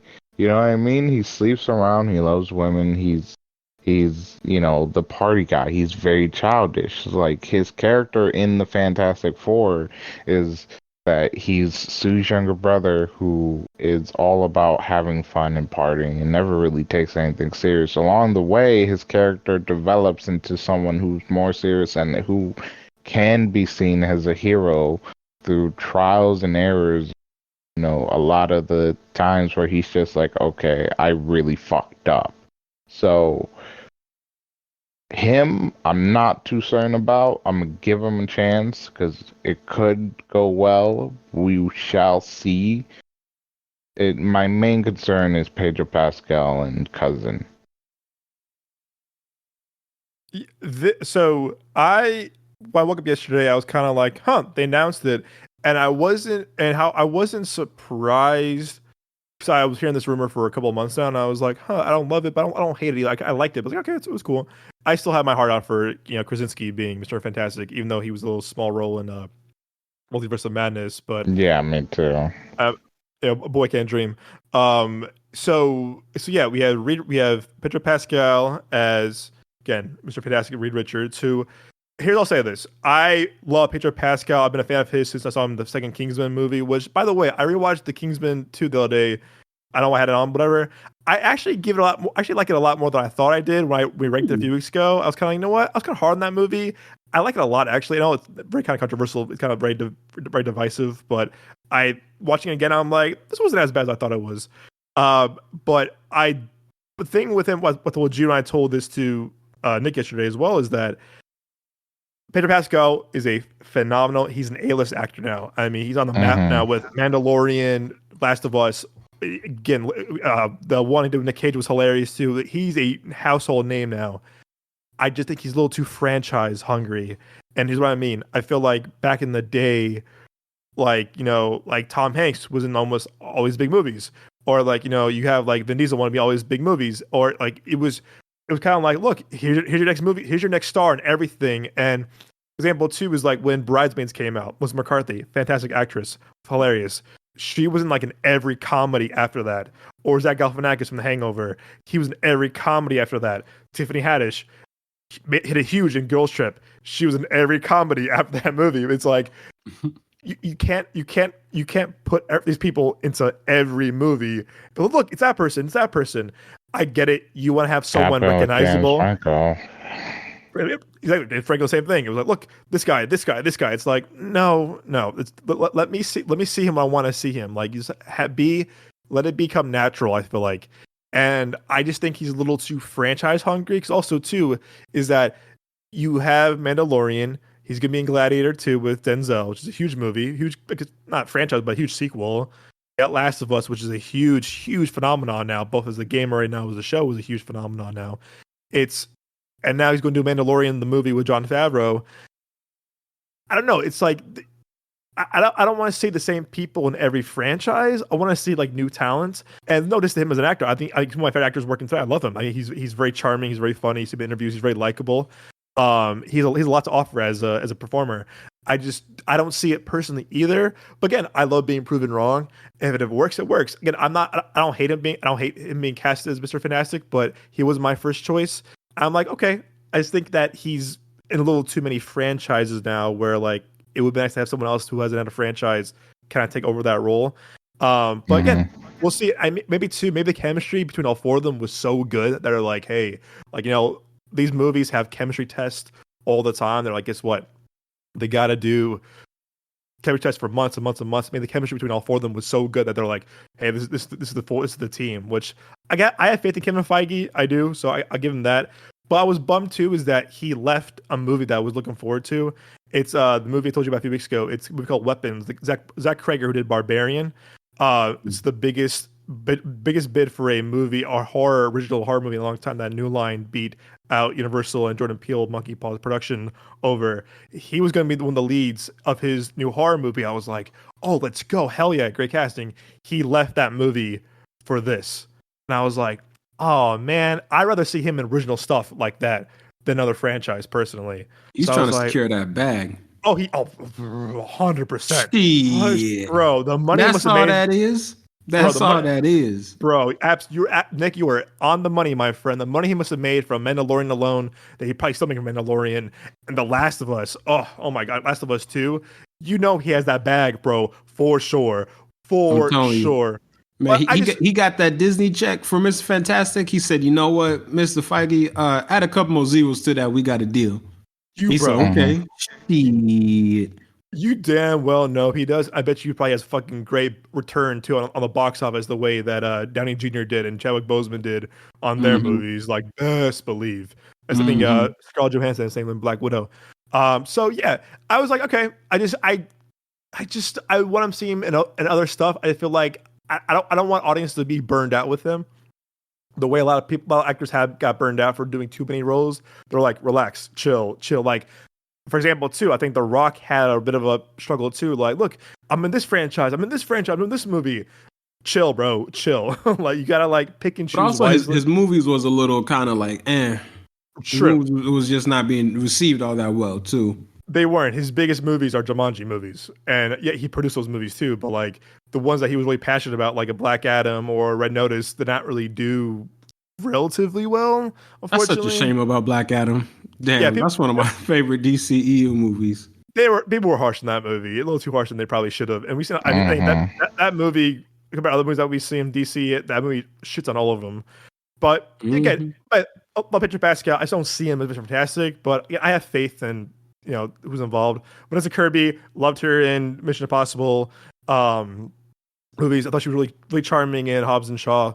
Again, she's still an unknown too. Like, they didn't cast Margot Robbie. I've been like, okay, Margot Robbie, we all know Margot Robbie is. Or they didn't cast, like, I don't know, another famous blonde actress. But like, she's still unknown, so I respect that she's gonna be in it, because I think like she's gonna be a household name probably after this movie. Joseph Quinn. If you don't know Stranger Things, then you're kind of like, cool, who's this kid?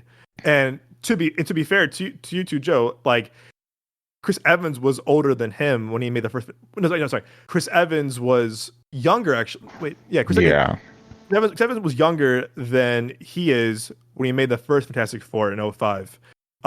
So Joseph Quinn will be a bit older than Chris Evans was, because Chris Evans, I believe Joseph Quinn is now 29 years old, 29. So he'll be about 29 or 30 when the movie comes out, I would assume. So I like it. But again, same thing. If you don't know Stranger Things, then you're going to this kid, like, who's this kid? And I think people will see him a lot now come Quiet Place Day 1 and come this summer. So I bet you, like, they're going to be like, who's this kid? Oh, he's going to be Fantastic Four? Okay, I'm curious. If he does really good in Quiet Place Day 1, which I think he will. So again, but if you're already a Stranger Things fan, he was a big character. He was a big audience favorite in season 4. So here he has a fan base there. But I do think that, like, with Quiet Place Day 1, this probably boosts him even more. And then boom, Fantastic Four, go put him on the next level. So I do see him as Johnny Storm, but again, I'm not sold entirely yet. But again, I gotta wait and see how it progresses, obviously. And then again is cousin Richie from The Bear, Evan Moss Bacharach. Like, if you've seen The Bear, he steals the scene. He steals his scenes. He's like, season 2 gives him the best arc ever. Again, no spoilers, obviously. You've seen The Bear; it's a fantastic show, but he brings so much uniqueness and so much different approach to like the show, and it's why you love him, because he's a lovable asshole, and like in the first 2 seasons, but like you see him like change up how his kind of tone and stuff like that, and you want to see him win. And I love that he's casted perfectly in that show. But again, he's been a working actor for years. I mean, he was in shows like Girls, The Punisher, John Adams. He was in Andor. Like, this dude's been working for a long time. He's been in a lot of small stuff. Law and Order, of course. Who hasn't got a job in Law and Order nowadays?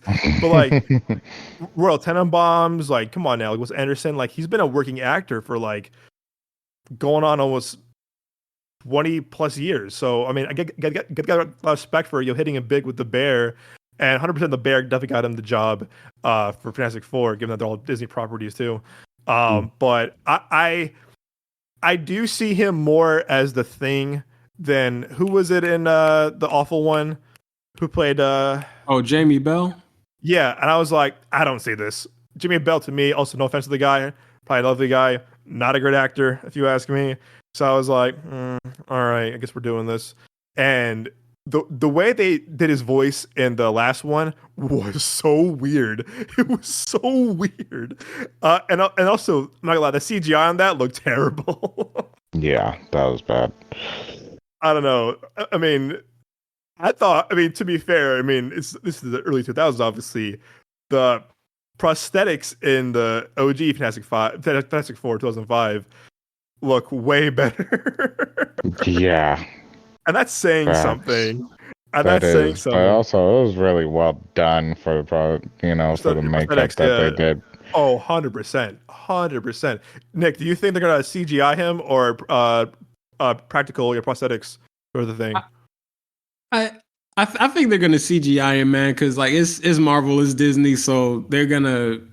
I think he's gonna look cool. Like he's gonna have a cool design, but it's gonna be CGI. They're gonna pull a Thanos on him. Yeah. Again, and to be fair, the CGI. I mean, I know CGI. I know a lot of CGI, and I know a lot of VFX artists are overworked to their fucking bone. But I'll tell you what, like the Thanos CGI and motion capture in the first two Avengers: Infinity War and Endgame looks awesome. It looks really good. So they can do that with the Thing. Awesome, but definitely do motion capture. Just don't be a voice the way they did with the last Fantastic Four with Jamie Bell. Just make it like motion capture, make him like move like the Thing, make him do the whole movements, whatever. But yeah, again, I'm optimistic. Do I love this casting? No. Do I hate it? No. I like it. But I'm not crazy about it. But I have faith that it's gonna be something really special because this movie needs to do well. Deadpool 3, this movie needs to do well because we really haven't got a really true, accurate Fantastic Four movie. I like the original ones. We grew up in those movies. Obviously, they're a big part of our childhoods. Like even Silver Surfer and the 05 one. Like, because didn't Lawrence Fishburne voice Silver Surfer? He voiced the Silver Surfer in that one. That's right. That was Tim Story did those movies. But and who played the physical body of Silver Surfer in that movie? My boy Doug Jones. Doug Jones, that's right. My boy Doug Jones. My boy that I was almost denied access to the movie because they thought I was lying about my name, Doug Jones. Yeah, I kind of want to rewatch the original two, not that bullshit from 10 years ago.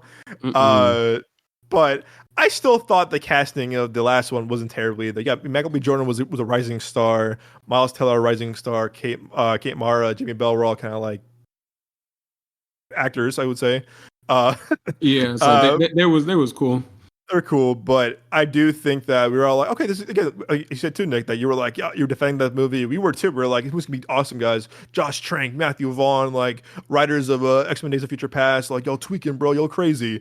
And then it came out. We were like, I legit, when that movie was coming out, and they were saying like, because in the trailer they have like from the producers of X-Men: Days of Future Past, like, dude, I swore I was like, I was like, mark my words, guys, when this movie comes out and it's super successful, it's gonna cross over with the X-Men movies. That's why they had that. Was the plan. X-Men. Yeah, that was the plan. I was like, damn, and that movie was straight ass, bro. That shit was goddamn booty sweat, bro. That shit. Stinky. I did not like that. I did not like that at all. What's funny was that they tried changing the name to like get it more like edgy, like Fan Four Stick. Yeah, and everyone was fucking clowning on it. Even I was kind of like, come on, guys, y'all know it's Fantastic Four. They're just trying to be stylistic. I was like, come on, guys. That was the one movie that like I would see at Best Buy all the time that was like never touched. Like it was always like a stack of them. And like I remember I think when Joe came in to visit us one time for like Black Friday, we went to the Best Buy, whatever, and they had a stack of them. And Joe goes, "Yeah, not surprising." Yo, yeah. There was this YouTube thumbnail, and it was like the title of it was "Miles Teller keeps threatening us with the Fantastic Four sequel." I was like, golly. It wasn't that bad, bro. I heard stories that like how much like he and Josh Trank hated each other. But to be fair, Josh Trank was like put through some like really really tough shit with that movie, and I would. Yeah, they fucked him up. They fucked him up so bad. Yeah, that there's no explanation to that whatsoever. But like I heard how much they hated each other. But like I don't blame him. I don't blame him. I don't blame him. But I definitely blame, obviously, like just like what happened, stuff like that, and the studio interference. But I have faith that they're going to do it right this time, despite the cast. They have to. They have to. And especially with the casting, like Pedro Pascal, and like especially since this like we're gearing into like Secret Wars, and it seems like there's going to be some sort of reboot or reset of the MCU. I do kind of wonder if casting like Pedro Pascal essentially this late in the game, like is he going to be like kind of the Iron Man of the exactly of like what happens next, like in that he's kind of like the main character throughout this saga. I wonder if they're doing something like that. I think so, because you definitely need a key person like that to like who we have. That's why everything right now feels so fucked up, because it's like we don't know what's going on. Like no one's really spearheading anything. Hell no, bro. We don't. Like, who's our lead of contact? Who's our lead of person that we had like Iron Man and Cap? But I'll tell you what though, I do think this movie might take place in the 60s. I feel like, I mean, I could be wrong, but like everyone's kind of like speculating after that, like the teaser poster yesterday, like the artwork, whatever, like how it was the 60s, whatever. I mean, it could also could be like a thing, because like, oh, they charted in the 60s, as Doctor Strange said in Multiverse of Madness, like they debuted in the 60s. But I really wouldn't mind a 60s time period movie, because I feel like we've been so like in like the present so much of these movies recently. Like we had a bit of a little bit of like kind of like prehistory stuff and Eternals, like kind of like back in the day kind of like stuff. But like I wouldn't mind a period piece of the 60s with like this, and like you said too, Nick, like, oh wait, what's this portal over here? What's this black hole? And then and then they wake up, and then it's modern day MCU, whatever, or our universe that we're in right now for all the heroes. Because that would make sense, because I feel like you can't really do an origin story of Fantastic Four given the time period that we are now. Like you said too, that should have been done years ago, like way years ago, because it's like, why introduce them now? Why have their origin story now this late in the game? I mean, they could. You know, I wouldn't be surprised if they do it, but it would make more sense if they already established who they were in like a different universe or different timeline, and then just bring them over, because we're still in the multiverse saga right now, as Phase 5 and Phase 6 is. But again, gotta have faith. But the one thing I will bring up too, as well as that, talk about writers a lot tonight, is that what definitely kind of worries me is that the writers of this movie have not wrote any movie before. Oh my god! And I'm like, okay. oh wait, no, I'm wrong. I'm sorry. The original wait. Okay, yes and no. Wait, yeah, okay, wait. 2 writers have never written anything before. Okay, is it more than just 2 writers? So these guys, you got Jeff Kaplan and Ian Springer. Guy looks hella happy to have a job in his headshot, IMDb. They only wrote a movie that they made themselves, that they financed themselves. That no one. I got faith. I got faith, especially if it's not just the 2 of them. And their third writer, a guy named Josh Friedman, he made a show called Foundation on Apple TV. Okay, I've seen the trailers for that. Very sci-fi. Interesting. And he was one of the writers on Avatar: Way of Water, Terminator: Dark Fate, and he also wrote the War of the Worlds movie with Spielberg back in 2005. So you got and the Black Dahlia. Okay, I didn't see that one. It's Brian De Palma. Ooh, ain't that with like Josh Hartnett? I think Scarlett Johansson. Yeah, maybe? I might be. Look at you, Nick. Kelly, with the trivia, my friend. Very nice. What I miss?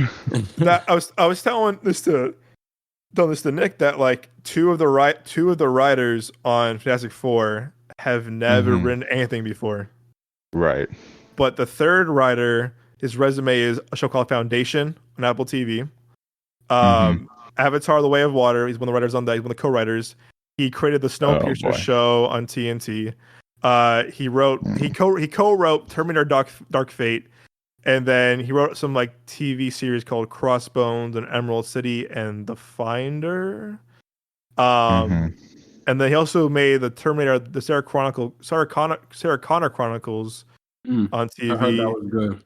And then his 2 movies he wrote were the 3 movies he wrote as well were what we call it, Chain Reaction with that Keanu and Morgan Freeman. Yes, it is. And Rachel Weisz is in that movie too. Never heard of this movie. So, and the War of the Worlds with Spielberg and Tom Cruise, and we call the Black Dahlia. So he has experience. Are they all? Yeah. Are they all winners? No, but Avatar is about to not be. The one he wrote though made $2 billion. So he's one of the writers on that movie. So he's part of a winning team somehow of Avatar too. And then he's also look, this makes sense now. You know why? He also wrote the new Planet of the Apes movie. Okay. And guess who owns Planet of the Apes now because of the merger? Disney. Oh. Now it's all making sense. Cry myself to sleep. And who also owns? Guess what? Disney also owns Avatar. So this dude probably got a job through Avatar. I said, "Hey, guess what, bro? You want to write some more stuff for us?" Like you said, Nick. Like, hey, man, gotcha. Come here, man. Here's 2 more. Here's 2 more for you, homie. I got you. But here's the thing. Here's Here's 2 more for you. He has to be in a lot of fucking pressure. He has to be in a lot of fucking pressure because if he fucks up once, he's done. Disney, he's done. He's gone. He's gone forever. Movie prison. Disney does not forgive you for fucking up. No, they do not. Depending on who you are, unless you're Kathleen Kennedy, but she just probably throws other people under the bus and gets them fired, and then it wasn't me. I'm perfect. Anyways, so all right, so you got 2 writers who were first time writers, and if they do well, they'll probably get a good career after this. And you have a writer who has had experience before and already in the Disney family with the Avatar and Planet of the Apes and Fantastic Four. So good for this guy, man. Good for this guy, Josh Friedman. More power to you, my friend. I get you seem to have a really good resume as a good agent, because I feel like you're part of these big franchises. I guess James Cameron also hired you too, which is pretty 2 different projects. So hey, man, hats off to you. But again, I think I'll ask Moses too when he's out back on the show too. I feel like he's allowed to say about this casting, but I think he probably will be more positive that he probably liked it. I likes the casting a lot, but most likely it comes out. I want to say next year, which is kind of hard to believe. I bet you gets pushed back next year. Yeah, July 2025. That seems very quick. Pushed back. No, because they've been filming already. They're still in pre-production. Oh wow. They're still in pre-production. They're still they haven't started filming yet. They need to push it back to 2026 or some shit. They probably will. I'm surprised that Deadpool 3 is being released so quickly, because remember they started filming back in May for 2 months, and then they were off for 4 months because of the strike. Went back to work November, and they wrapped 3 weeks ago. That to me seemed pretty fast. So I could be kind of misreading that, but I don't know. I feel like Deadpool 3 comes out in July. They had to do a lot of posts and visual effects in a couple of months. I mean, it's only February, so we got 5 months. Maybe they just filmed all the stuff for the trailer specifically first, right? And now they're just filming the rest of it. Right, because to your point too, Nick, I know before in the past, they showed things like Suicide Squad, BVS, Justice League at Comic-Con way before they were done too. So it's definitely possible. Mm-hmm. It's definitely possible. So again, we'll see. You know, I'm again optimistic, but again, it got to deliver a good Fantastic Four property. That's all we're asking. But. Mm-hmm. All right, boys. I think this is the end of the show. But Joe, what should we do? Our 1-on-1s? I thought we were gonna do a review of Mr. and Mrs. Smith. Yeah, I guess we could. We have 15 minutes left before we gotta. It's gonna be non-spoiler, so yeah, I feel like it'll be pretty quick. You're right. So a show that you and I have been talking about a lot between each other. Nick, have you seen Mr. and Mrs. Smith yet on Amazon Prime? I haven't, but it's been on my list for a little bit. All right, we'll keep it on spoiler for you. Joe, I think you're more passionate about this than I am. Go ahead. Yeah. Go first. So the show, I'm just gonna put my rating out there. I gave it, be by the way, being nice, I'm giving it a 7 for people watching this that don't give a shit about the Mr. and Mrs. Smith like movie. Overall, my personal rating would probably be a 6. The show, Donald Glover did really well, and so did the I'm not good with names. What's her name? Fuck's sake. Her name is her last name always throws me off. It's Maya. Uh, Let me see. Maya Erskine. Erskine, Yeah. whatever. Yeah. So her and him had great like chemistry. They're both acting really well overall. I didn't like the writing. The writing and the show overall was lackluster. They didn't give a shit about the spy things. There's a lot of sort of unanswered things. It really mainly centered around the relationship that they were thrown into.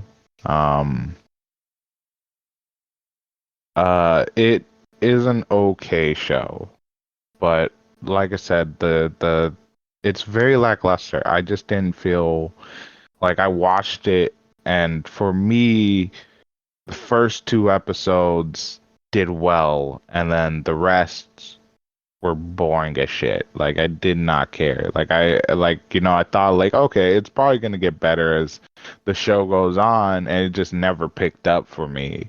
And at some point I was like, I'm already this far. I might as well finish it. There's nothing else to watch. All my animes have not been updated. I'm fully caught up. Gotta wait, and I binge watched it, and I was just, I had no care for it. It's like I said, it's an alright show. You can watch it. You're not gonna hate it, but if you're like me, you definitely won't love it or really like it. You just like, it's one of those shows where you're just like, that's a show, like it's there, I won't rewatch it ever, like at all. I had no care for it. I don't like it. I don't hate it. I just don't like it. That's my personal review. Yeah. Yeah, you watched it. So you watched it and finished it before me. I started watching it, then I kind of took a break because I was watching it with Z. I'll put this out there. Childish Gambino is one of my favorite people in the entire world. I've seen him twice in concert. I think he's one of the most talented people in the world. He can rap, he can act, he can dance, he can sing, he's hilarious. And Atlanta is one of my favorite shows of all time. Like whenever we had whenever I had a TV class in college, I'd always reference Atlanta as one of my favorite shows because I think the writing of that show is so spectacular and so like very clever and very unique. I love seasons 1 and 2 of that show a lot. Season 3, not so much. Season 4 I thought was really good, but season 3 kind of just felt kind of off because it was like a 6-year hiatus from the last season to this season. From those 2 seasons.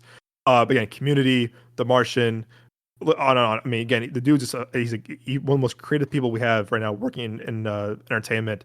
And I can't wait to see him back as Lando. I thought he was perfect as Lando in the Han Solo movie. Again, love the guy. He's one of my favorite artists of all time as well. So when I heard they were doing this, I was like, okay, they're going to do a Mr. Smith kind of update to it, which is, again, it's been long enough, makes sense. It was supposed to be him and Phoebe Waller-Bridge from Fleabag. There's also his robot sidekick in the Han Solo movie. Like, okay, cool, makes sense. They're friends. But then she dropped out, and then Maya Ernsky came in to do it. I'm like, cool. Again, I was like, I know from other shows too. She's an actress, and I'll tell you what too. Where you and I like the show I like the show for fairly enough. Do I love it? No. I thought the chemistry is fantastic together. The chemistry definitely works throughout the entire first season. Like you never feel kind of like, okay, I just unbelievable, whatever. There's no way they would fall for each other. No, it works. It works. Given their situation, it also is not spoiler. Given the situation, how they're paired up, whatever, it makes sense. Their chemistry works. I kind of feel with you too, Joe. The first two episodes the first episode, season episode 3, they're in the snow skiing resort one, and the last episode to me were the strongest episodes that really worked. However, there's a lot of downtime in between some of the episodes where I was kind of like, okay, where are we going with this? And it's weird. They have a lot of big stars like John Turturro and Ron Perlman. It's like, oh, look at Ron Perlman in a mainstream project. Been a while, bro. Hellboy. And Paul Dano's in it too. Like again, a lot of great kind of guest stars too that kind of feel underutilized. I get it. It's their show. They want to like make it more Mr. Mrs. Smith. But I do feel like some of the missions kind of seem kind of just like unbelievable. You're like, yeah, you'll get caught. You live in New York. Someone will record that and put that on TikTok like instantly. And that was to your point yesterday too, Joe. We took this on our voice messages. You were saying that like that you live in New York City, you would get outed so quickly, and they're supposed to do everything so kind of secretly and kind of like discreetly, but they're pretty out and about doing their missions. I'm like, keep up yelling, guys.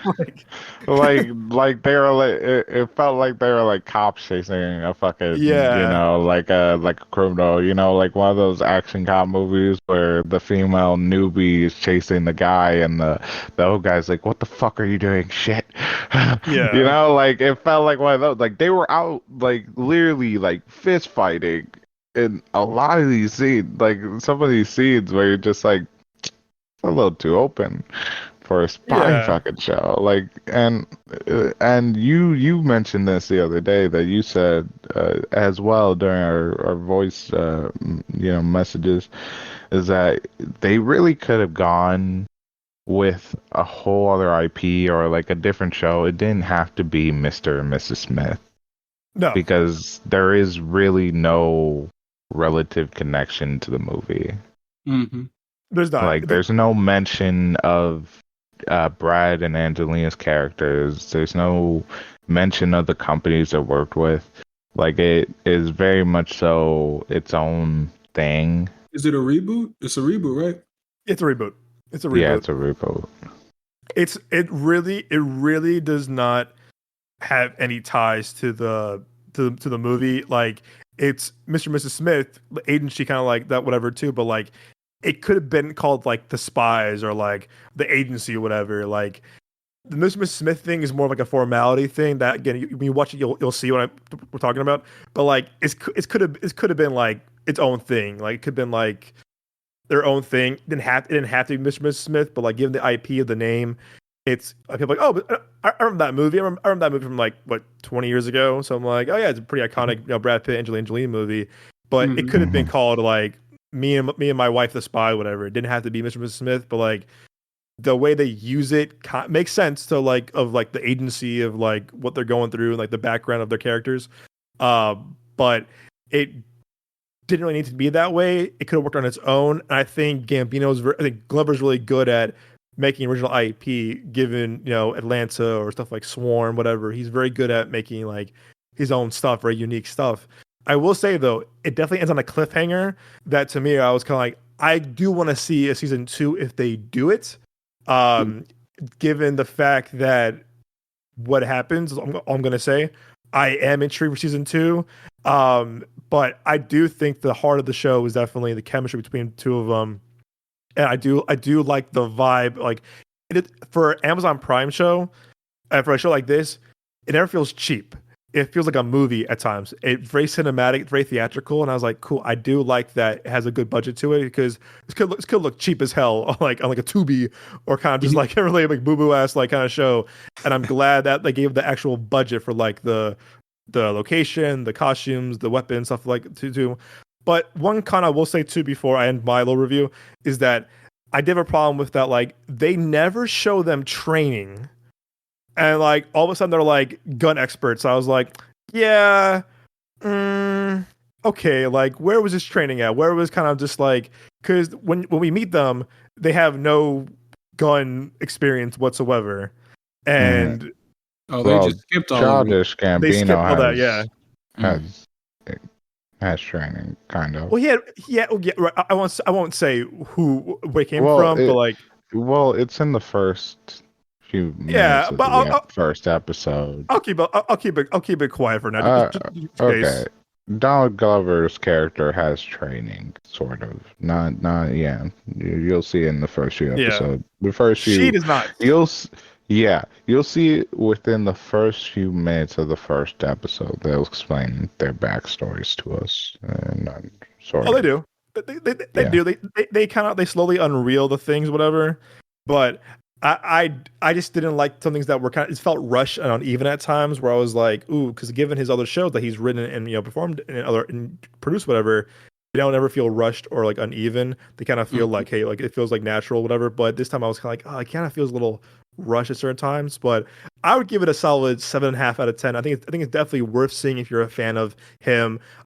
It's a really quick 8-episode binge. They go by pretty fast, like 45-minute episodes, and they go by pretty fast. But I just wish there was kind of more fluffed, more to them. I do think things got like washed over kind of too quickly. But I do think I think you and Kaylin would enjoy it, Nick. I think you and her would definitely watch it together. I think you would enjoy watching it together. I think that's what me and Z did, watch together, and she liked it a lot. But definitely a good kind of date night, watch it at home with your partner kind of show. And there's some definitely funny moments to it, but I definitely want a bit more, given how much I love Donald Glover and love his kind of writing. But I'm intrigued, and I do think that he probably will do Lando next, because I think he's doing a Lando series with his brother at Disney Plus next, if it happens before Kathleen Kennedy cancels that show too. But again, liked it, didn't love it, but there's things I had an issue with. But again, like I said, I would definitely watch season 2 if they made it. I'll say that for sure. Interesting. Because I haven't seen it yet, like I've said, but the trailers and obviously the general IP, it definitely had me very interested. And it was I kind of like how the style of the trailer and the casting was very interesting to me. And I, Childish Gambino, I love that guy. No, I remember, I think my kind of introduction to him was the song 3005. My cousin Trey sent it to me. And it just kind of, it was like this rabbit hole of all this cool stuff, especially his music career, and just watching how that's changed, and watching Atlanta and everything like that. Like Doug, to your point, it's just, he's such a talented guy. He's the only person I recognize in this trailer, so that's the only person I can really speak on. But no, it looked really, really cool, and that's all I got to say, because otherwise I would just be talking about the Brad Pitt and Angelina Jolie one. But if it's just a whole reboot, it's kind of what's the point? Yeah, when you watch it, I want you to talk about it on the show, because I feel like you might. I think you would probably feel the same way with us. But I can see you liking it a bit more than we do too. But I think you're gonna be on probably the same page as us, because there's a lot to take away from the show. A lot of good things. Like I said, there's a lot of good cinematography. The actions are done really well, and the vibe of it all is really cool. It's done really well. I just wish they kind of fleshed out a bit more of the story, or the story arcs were more developed a bit more, because I feel like kind of got rushed pretty quickly towards the end of the season one. But no, I'm looking forward to seeing what you think about it, because you're right. He's just, he's one of the most talented, hardworking people right now in the industry, and this motherfucker don't miss. Did not miss. He's fucking good. He's fucking good. So he says he's fucking good. In the heat of battle, he don't miss. Bro, it was funny too. I know Joel will laugh at this too. That's how head I was back then. My dad's favorite show is Community. He loves that show. I used to watch it with him growing up, whatever. And then one day I heard when 2005 came out, we're all hanging out with some homies, whatever. We played that song, and I was like, "Wow, is that the guy from Community?" And Joel goes, "Yeah, it is, you dumbass."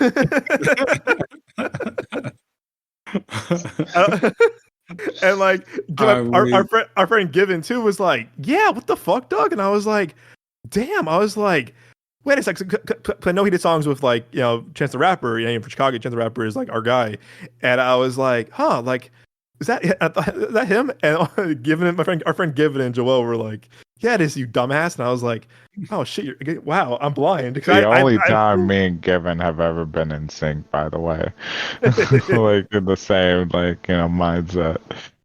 That was me. I was like, oh shit, yeah, I guess it is him. But yeah, I love that dude. If you ever see him live in concert, he's a fantastic performer, and he's a beautiful voice. Because the internet album is one of my favorite albums of all time, in my top 10. I paid good money for that vinyl. And yeah, no, he's one of the most talented dudes in the biz. But all right, Jay, you want to take us home? You want to do our one and ones of the week? Yeah, so let me I'll explain the one and ones.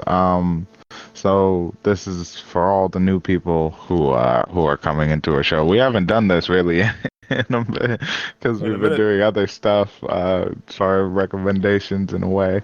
The one and ones is each of us will go around and we'll recommend one movie and one show. Sometimes it's two movies or two shows. Really depends on the person, but usually it's one movie show. Just so that that we hope that you will put it on your movie list. We don't expect you guys to watch it tomorrow, today, in a week or whatever. As long as at one point you do check it out and you do come back to us and tell us how you feel about our recommendation. Usually it's shows and movies we feel that are very underrated and people have not seen. Sometimes it's very popular things or just new things that we want more and more people to see. So, which one of y'all would like to start off? Dibs. Go ahead, Nick. All right, Nick first. So, for my one and one, the movie that I'm going to bring up is called Stranger Than Fiction, starring Will Ferrell and Maggie Gyllenhaal. Yeah, this movie. This movie kind of took me places because, based off the trailer, I thought it was just going to be a Will Ferrell comedy. And, I was watching it at my uncle's house, and the story and the plot are both unfolding. And it's yes, it's that Will Ferrell kind of humor, but it's a little subdued. It's more of a drama at times. And, it's very heartfelt and just very kind of emotionally heavy. But it was a very good movie. Queen Latifah's in it. Emma Thompson. Yep. Emma Thompson is in it as well. Great cast. And great movie. Definitely one of those kind of feel good movies. It's wow. You come to think of it, I don't really feel like they make movies like that anymore. I feel like that era is just kind of gone now, which is it's a little melancholic to think about, but. Yeah, so Stranger Than Fiction, starring Will Ferrell, Maggie Gyllenhaal, Queen Latifah, Emma Thompson, and was there somebody else? Or was that all? Yeah, Dustin Hoffman. Oh, Dustin Hoffman. That is correct. Yeah. So I'd recommend that. And then for my show, this is a little show that I kind of stumbled across as a child called Mutant X. And the first time I saw it, I was at my cousin's house and we were just flipping channels, and it was basically we kind of got to it in the middle of the episode, and it was just superpowered people on channel 45 TV.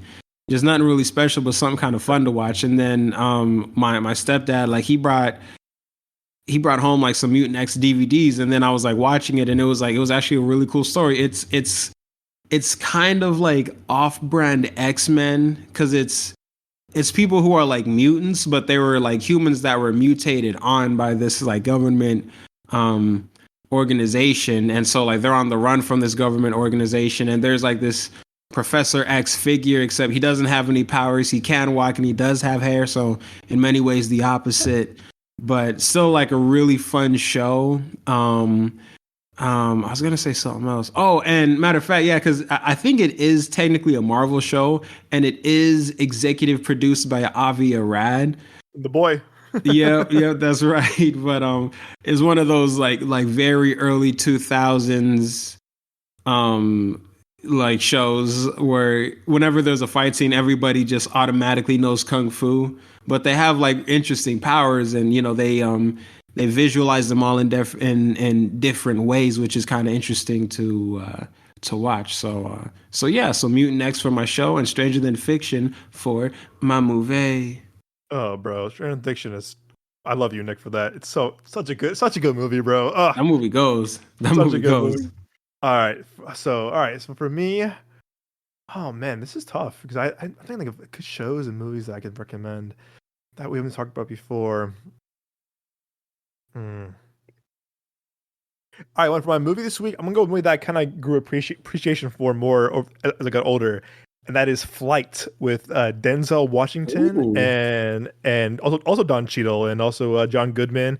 It's probably Robert Zemeckis' last good movie, unfortunately. That's tough. It made some pretty shit movies after that, unfortunately. But yeah, it's basically Movie about like that. a pilot. He's an alcoholic. He's a drug addict. But he's one of the best pilots that the airline's ever had. And then one day the plane, when the wings of the plane malfunctions, he has to basically kind of like save himself and everybody. So it basically kind of like inverts the plane, and he saves everybody, but like I think 4 people, including one crew member, passes away. But he's the only pilot that can do it. They did test simulations. They put like actual pilots in like the simulations thing, like AI kind of stuff, and all of them failed. Like it was like 100 of them, and the only person that could do it was Denzel. But like as the days go on, he's a hero. But then you hear things about his past. He's alcoholic. He's a drug addict. He's a cheater. He's straight from his kid and his ex-wife. And it's more of a character study on him and like what he's going through under the spotlight. Every news outlet is under the spotlight. But then one day, when the investigation is going on, they find tequila or vodka. They find 3 tequila or vodka bottles, like small ones, in the cockpit, in the garbage can. And now whole investigation for now the murder of these people, even though he saved 105 of them, but 4 of them did pass away. It's a great performance by Denzel. Really good script. Him, Don Cheadle, Bruce Greenwood, and John Goodman work great together. It's a great ensemble piece, all 4 of them, but it is Denzel's movie as always. It's a fantastic performance from him. Very underrated movie. Again, it's a very dark, very heavy, very dark, but if you stick with it, it's a very good character study in the mind of someone that's going through a lot, and also one of the guy who was a hero too. So worth the watch. Great screenplay. And for my show. Okay, I only have done this show before yet, so I'm watching it right now. It's called Love Is Blind, and this is a reality TV show. And if you know the show, this show is something else, man. This show hey, man, I've heard about this show, man. I would love for you and Kalen to watch it with us one day. What show? Love Is Blind. No, I don't know what that is. So basically, they take a bunch of people, right? From it's like the first season was like New York, other one was like Dallas, other one was like I think Houston, whatever. The last one was like Seattle. And they basically you apply to the show, you get cast or whatever, and then you basically you blind date through a wall, and like you never see anybody, you only hear their voice. And then and if you like these people, you propose to the person you're talking to without ever seeing them. So they know what you look like. They know they know your name, what you do for work, and other personal stuff. But they have no idea what you look like until after you get engaged. And then from then they go on a honeymoon to like Mexico or whatever comes from the island. And then come back from the honeymoon. They live together for the 4 weeks in an apartment that Netflix puts them up at. And then 4 weeks, they figure out, is love truly blind? And then at the altar, they ask, is love blind? And the girl might say yes, guy might say no, or vice versa. And they part ways. It's very spicy, very spicy, but like it gets crazy at time. Like the first season, like the guy didn't tell the girl that he's bisexual, and she goes, you didn't tell me shit. He goes, man, fuck a ring, and like, he fucking throws the rings. Oh my in the pool. God. And bro, the girl slaps the shit out of it. Jeez. Yo, this show sounds kind of wild. It's wild, bro. And it gets better each season. It gets wilder and wilder. But the first season, like, they were like fighting around the honeymoon. And the chick goes, man, I do a fucking ring. And like takes the ring and he throws them. I'm fucking weak. And bro, she literally slapped the shit out of him, and I was like, "Oh my god!" On television. But it gets crazy, man. A lot of them are not likable people too, but some of them are likable. But like, a lot of them get married or end up getting divorced. One was Chicago actually, Joe. One season was actually Chicago, like by like your dad's old building in Chicago. So it's very funny. But yeah, Love Is Blind is my show of the week, and my movie is Flight. I fucks with that. I remember in that movie Flight, he was like, matter of fact, I'm drunk right now. That's my part.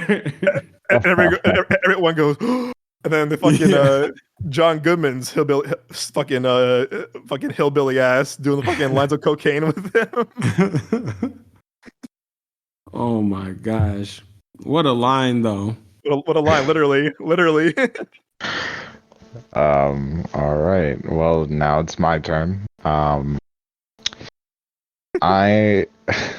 I'm gonna start off with my recommendation for a movie called Midnight Runners. It's a Korean movie, South Korean movie, made back in 2017. Sorry, 2017. You can watch it on like Amazon for free with ads, of course, because it's on Freevee. But still worth it. Not a very long movie either, but a really good movie. It's about these two guys who in Korea they are in the police academy to become police, and one night they go out to the city to go clubbing, try to see stuff, and then before they're leaving they see this cute girl and they're following her to try build up courage to talk to her, and they start arguing, and the girl gets kidnapped, and they start chasing after the car.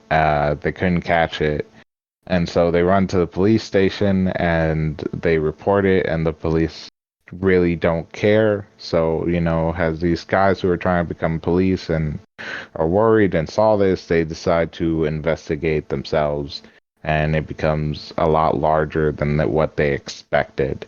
It's a really good movie. I really highly recommend it. Really good. Again, it's about an hour and some minutes. So again, not very long. The main two actors, their name are Park Seo-joon. I probably are butchering these names, and Kang Ha-neul. I haven't seen Kang in any other movies, but Park, he was in Parasite, and he was also in the Marvel movie, the Marvels, the movie The Marvels. Yeah, he played a character. Let me see here, called Prince Yan. I didn't watch the movie, so I have no idea. But and he's if you look at his other stuff, he's still acting, and he's in quite a few other things. He's a really good actor. They both are. So yeah, no, it's a really good movie, funny, and of course action packed. There is action and fighting in it. I think it's a great movie. Even if you have to watch it with ads, you could probably find it online at not so legal sites. But really great movie. Highly recommend. Definitely enjoy it. The chemistry between the two is great. It's really like just old friends bickering. It's fun. And this show is also on Amazon as well. It's called Has Been Hotel. It's an animated show where basically for all my Christians, this one is, my mom would freak if she knew I watched this show because it's set in hell. Well, I'm about to tell her after the show, bro. Good luck. My mom will believe me more than she'll believe you. Anyway, that's I'm very convincing. Hey, I'm her child. I'm the good one, by the way. I'm the good one. No, you'd be surprised, man. I got a friend. His mom liked me more than him. That's adorable. Everybody's parents love me more than they do. I don't know this in the garden. Who? Everyone's parents. You can ask Doug. Everyone's parents love me. Who? I'm kidding. Go ahead, Joe. Sorry. Anyways, shit, right? Like your parents don't ask about me. Mama Jones, you better get him. It's bullying me. uh, so this one they changed. So this is an anime show. It was originally I don't know what country, but it was a Spanish show, and I guess they redid in an English. It's an anime show, and they changed the story of Adam and Eve a little bit. Basically, God made Adam and Eve and Satan, Lucifer met Eve and they fell in love and they wanted, real good for the people. So they're like, you can have all this knowledge if you eat this fruit and try and make, have people grow and stuff like that. And Lucifer and Eve got in trouble because of that and were sent to hell, and they had a daughter who wants their dreams to come true. So she made a hotel called Has-Been Hotel, where sinners can be redeemed. It's a really funny show. Also, by the way, heads up, every year, angels go down into hell because of the overcrowding and kill a bunch of people. Damn. That's part of it. Yeah. Detroit. Yeah, and the leader of those angels is Adam himself. Damn. Yeah. So it's a really funny show though. It's really great, really unexpected, and they actually have really good actors. I've sent you a clip of it, Doug, with Keith David. Yeah, that's right. Yeah. Keith David is voice acting in it. That man's in everything voice acting. He just loves doing voice acting. I love this man. He can sing, by the way. There is singing in the show, but it's funny. It's a really good show. It's really well done. I really like it, and the voice acting is great. That Keith David, Stephanie Beatrice from Brooklyn Nine-Nine. She plays Rosa. If you guys know who that is, she's been in a few other things as well, and just quite a few other people. Doing this show. It's really good, really enjoyable. One season, all on Amazon Prime. So I highly recommend you guys check these two things out. I loved them both. I highly recommend. Oh yeah. But it's the place I'm like Detroit almost of how bad it was. It's worse. There's cannibals. Boy. Yeah, I'm surprised they didn't make a joke towards a certain actor. Oh, you mean? Anyways, you mean the Lone Ranger, Army Hammer? Yeah. Call me by your cannibalism. Yep.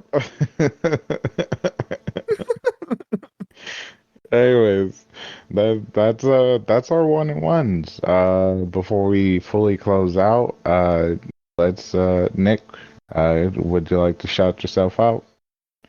Yeah, you can find me on YouTube at Dawning Vision and on Instagram at Dawning Vision, all one word, all lowercase. Like I said, you can find me on YouTube, Instagram, and anywhere else that you can listen to podcasts. All right, Doug.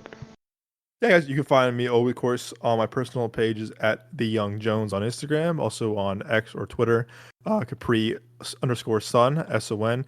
And you can find our show's socials at Midway Avenue Productions on YouTube, Instagram, and TikTok. And you can find me on twitch.tv at the OG Cuban Rican. I just re-downloaded Apex because my friends are going to play. So if you want to see me get sweaty and have stupid conversations with my friends, you can see that. And I also recently just downloaded Resident Evil 2. So for all the people that have been here since the beginning, I don't like horror. So if you want to see me scream like a little bitch, go ahead and follow me there. All right. Yeah. And then you can find Moses' links in our link tree on our podcast Instagram. Yep, as well as Nick's links. No, as well as Nick's links as well. Your link, Nick's links, as well as Moses' links. All our links are on the link tree. Yes. Linkception, baby. Link fuckingception. Facts. All right. Well, I just want to say thank you for joining us on our verbal journey through our thoughts, opinions, views, and mad ramblings, TV shows and actors we love and hate. We thoroughly enjoy this, and we do hope you guys join us the next episode, hopefully next week. Yeah, we never know, because life. But hopefully you come back and you join us. Hopefully you bring your friends and families along to, spark some conversation. This place is a safe space. It's a safe community for movie lovers like us to have their own thoughts and opinions. Whether you agree with us or not, we'd love to hear them because, everything's based on opinion. So whatever you guys think about certain movies, we like it or not, is okay and safe. And we encourage you guys to step out and say and talk about the things that you love and also hate, as we, definitely do. Please follow us on our podcast and our Instagram, and also leave us reviews. That definitely does help the show so much. And also please don't be scared to comment about the show on our Instagram. We'd love to have a discourse with you guys and to know what you guys think about our show as well. Anyways, have a good day, afternoon, night. Stay safe. We love you guys. Deuces. Love you.